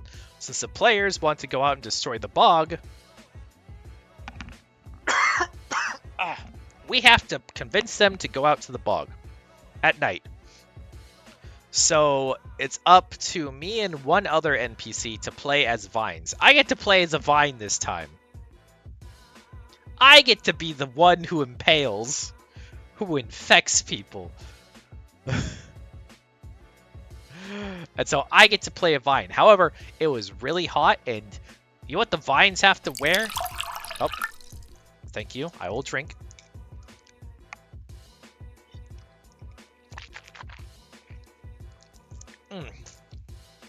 Delicious. Yeah, I get to be the one who impales. But the vines have to wear a costume, because all NPCs have to wear costumes of some kind. Designate, hey, you're an NPC, sort of a thing. But I have to wear a ghillie suit in 90-degree weather. Humid 90-degree weather. And while wearing this ghillie suit, I'm not sitting still. I am constantly moving and fighting. It sucked. But oh my lord, was it fun.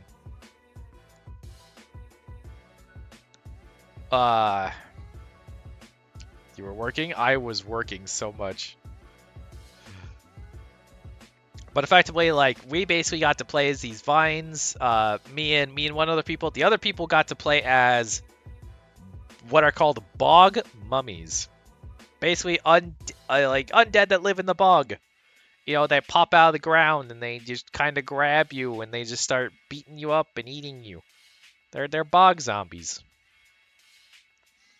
But our goal was to convince the people to like start luring people out of the bar to bring them into the bog to either kill them or, you know, just get a group of people out there to do so. The combat was hard, endearing. I managed to actually do a couple of cool things. Like I managed to stick a few people, like, and pull them, like, basically towards the like into harmful situations where they shouldn't have been. I also managed to infect a couple people, which also played a part in the fight because anyone infected with like the crystal disease could get mind controlled, which was neat.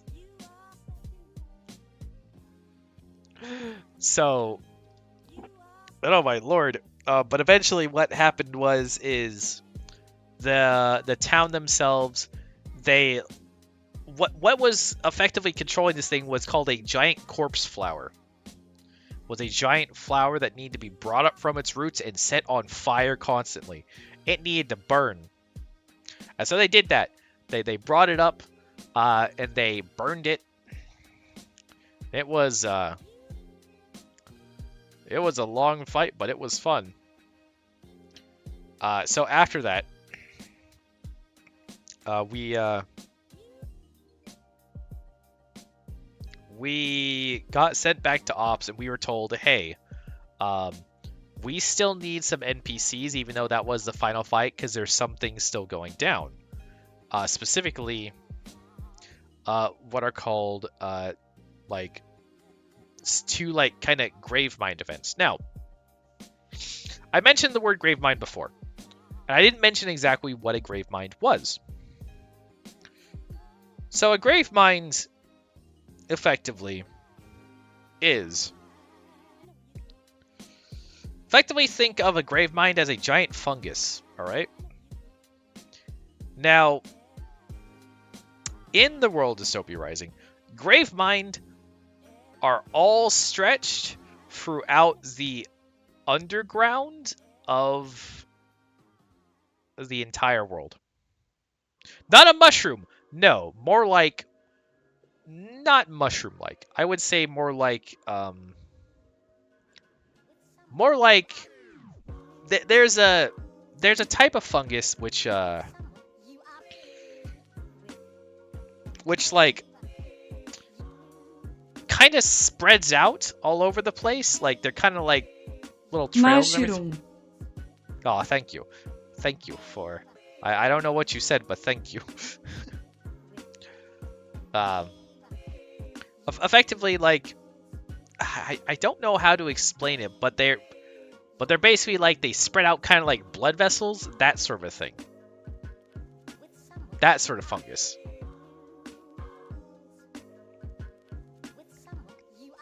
And effectively think of those as giant, but like all under the ground in the Dystopia Rising world.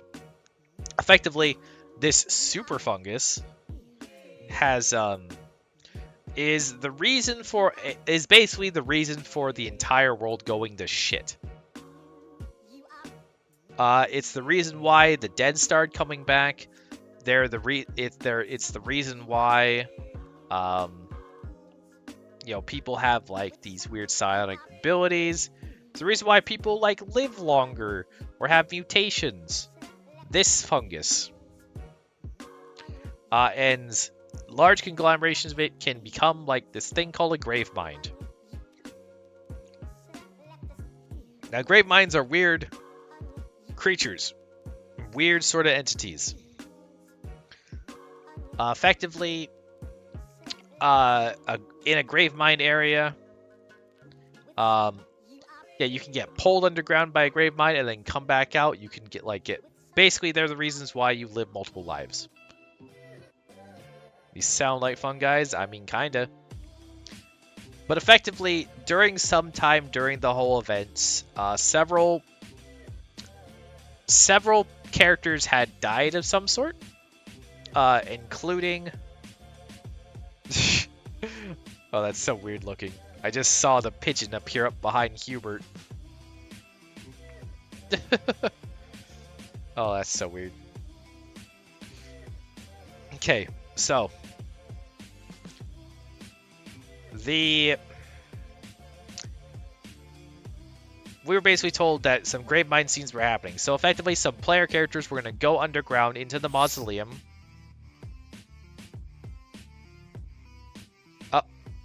Up the toucan's here now.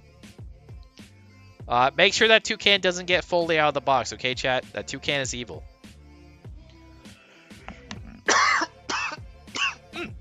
Frick.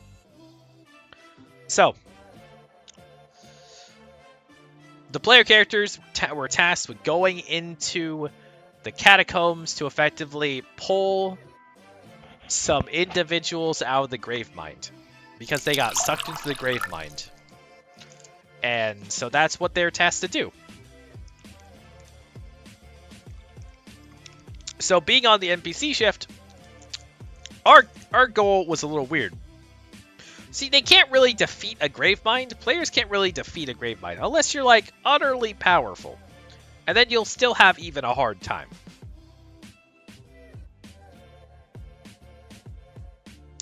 But us as NPCs, there were only 3 of us left. And so we were told, hey, you are going to effectively play as remnants. Like, basically, other souls that have been taken in by the grave mind at some point. And we were told, hey, just find a big personality of a character to play and just go with it. And we'll work with it. So I got to go for all the outfits. Me, Wrench, and one other individual. I don't remember their name, but she had some ideas. So effectively,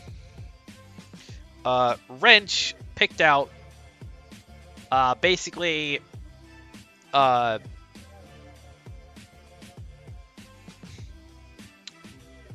god, like a Jason mask sort of thing, like Jason the hockey mask sort of a thing. And he was like a killer. He was like a serial killer sort of thing. He was big, scary, good thing. You had the other individual who was like kind of was like this prestige sort of like motherly figure. And then there was me. All right. Before I tell you all what it was, can you think of a really standoutish character, like just a general character? Like, just go ahead and just start throwing guesses in the chat of what I became. I want you to guess before I tell you, and I'll tell you if you're hot or you're cold, if you guess or you're no, if you're in and you're out, if you're up or you're down. Okay, we had Abraham Lincoln. That's very cold. Majima, I would say a bit warmer. Joker, colder. So, Jojo, I would say that's kind of colder. Okay. The actual answer was I was a cheerleader. I found a cheer uniform, so I put on a cheer uniform. Like a high school cheer uniform. They didn't have pom-poms, so I figured out a way to make pom-poms. And I went just completely just... Uh, I just went... It was pretty funny. Majima was the closest? Yeah, because, you know, the reason why Majima was the closest is because Majima is a crazy individual who I feel like would dress up as a cheerleader just to catch, just for freaking Kiryu. What's been a sight? I mean, it was only the top. I didn't have like a skirt on or anything like that. It was just a cheerleading top. I can see it actually, exactly. But either way, so I was a cheerleader, then we had the mother figure, and then the serial killer. We were told it's like, hey, during this little encounter, you guys are going to start going in, and you want to distract the players you want to start distracting the players, and we'll give you, like, abilities to do so. It's like, as soon as the main, like, leader of ops saw what I chose, it's just like, that's fantastic.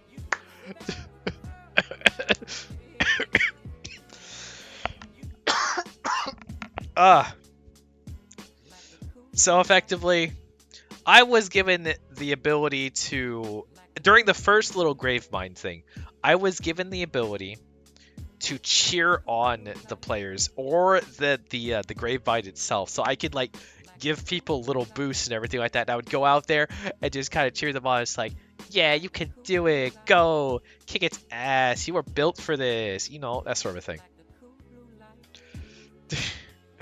And then in the second one, I was given another ability. Instead of having the cheer ability, that was given to the motherly one. And I was giving the ability to attract a person to me.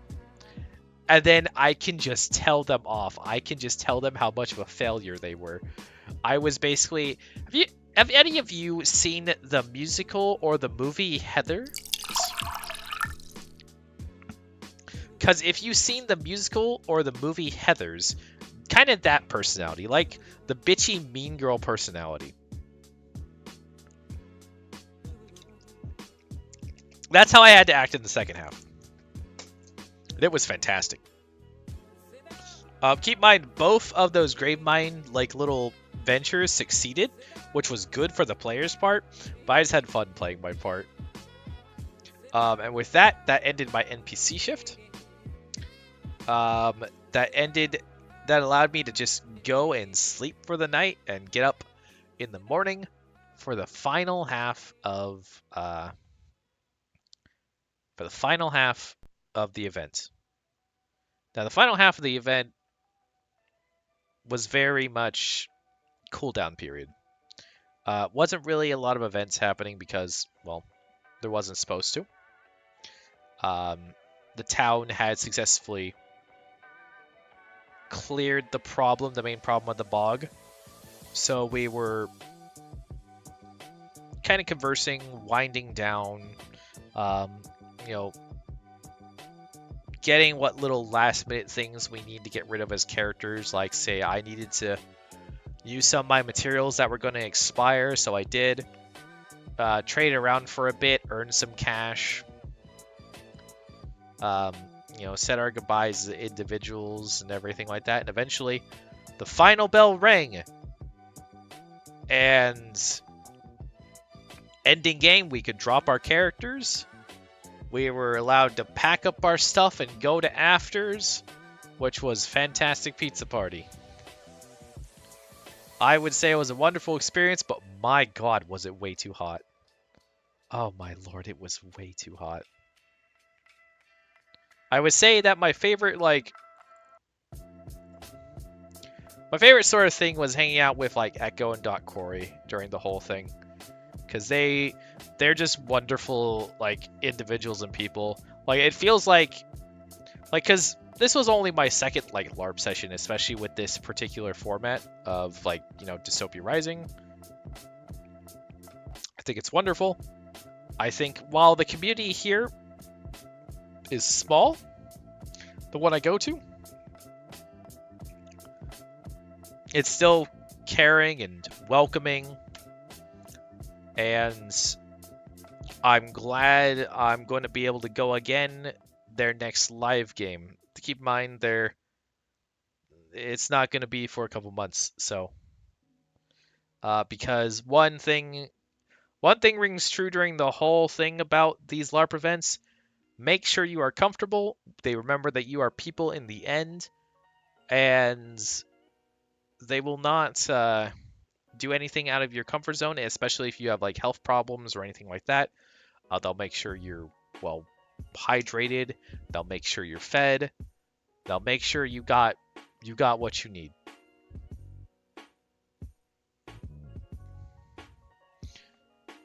I highly recommend if any of you in chat ever get the chance to do one of these things, specifically Dystopia Rising, I very much recommend it. Stretch? I will stretch. I'm not getting up, though. I'm just stretching my arms, Rushdell.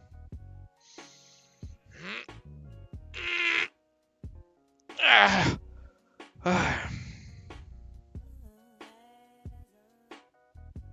like how it freezes like in that position. That was pretty good. But yeah, that was story time. That was the whole story time. Now, keep in mind, by tomorrow, this is going to be uploaded on my YouTube channel as well, in case you missed it. How you feeling? I'm feeling good. I'm feeling like I feel like I need to get up. But I hope you all who were here for it enjoyed it as well, because next time is going to be a much different one. I don't know what I'm going to do for the next Pigeon COOP. Keep in mind, my last one was 6 months ago, and I will take a drink. Thank you, Apple. Might be in 6 month segments. Who knows? Or if I do get more story times, I will indeed sort of start doing these more often. Who knows? But yeah, I hope that for those of you who stuck around, you enjoyed it. For now, I'm going to wind down for the night, of course. But the question is now, who am I going to send you to? Because it is late. It's not that late. In actuality, I'm going to see who's on.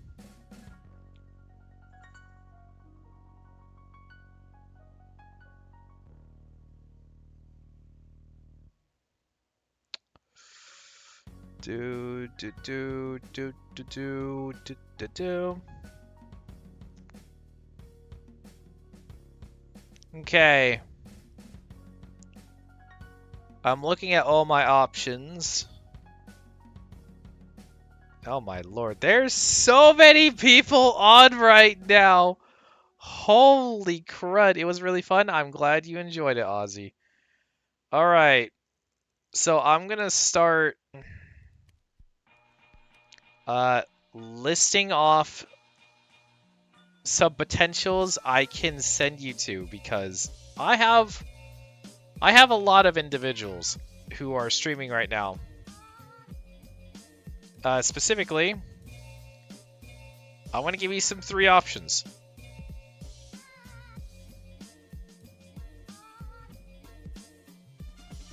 Or no, I'm gonna give you like 5 options. Oh, hi Zero. Hey Zero. Thanks for Bones. Why is Bones not working? There it goes. There it goes. There they are. There they come. Hi Bones. Zero, you just made it for the end of stream. Congratulations. We're figuring out who to send places because you missed it. Bonds!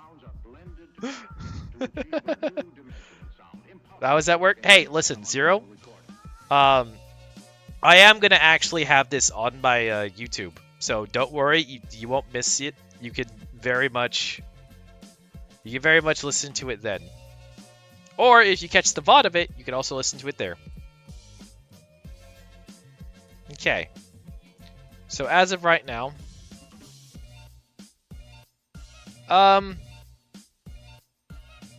so I'm gonna start listing off some options of people I can send to. So, I can send you to one. Just give me a short TLDR. There's no short TLDR. 0. There's no short TLDR. But I'll definitely explain it to you later, for sure. So I can send you to an individual who is playing Bigfoot. I can send you to an individual who is playing Valorant. I can send you to an individual who is doing fitness and health stuff. So like, you know, weightlifting specifically. I can send you a person who's doing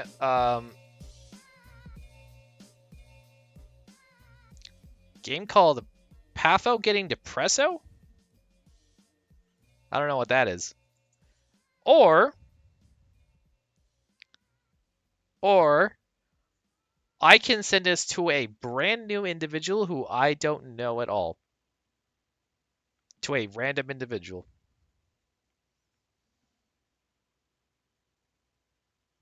You only recognize Valorant? Okay. Pathologic? Okay.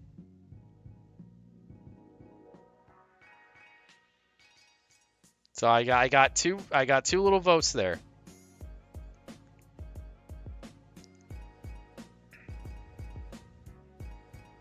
I got 2 little votes. Yeah, okay. Okay, here's what's going to happen now. Here's what's going to happen.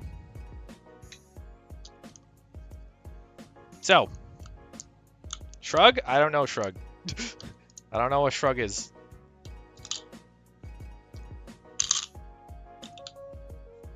I'm also going to shut off the music right now. Don't mind me. Music's off. Music has been going. Like, keep in mind, good background things. Just a Shrug, bud. I don't know Shrug.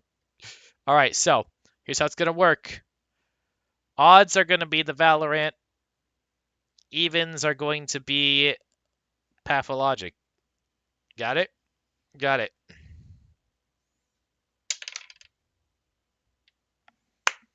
All right. That's a 4. Which means you all are going to be going to Injuju.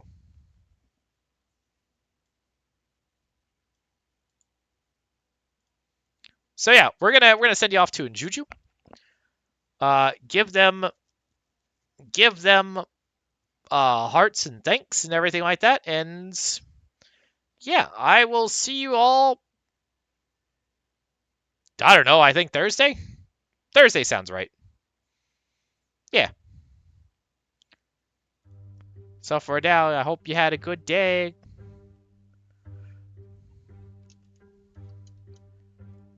Goodbye.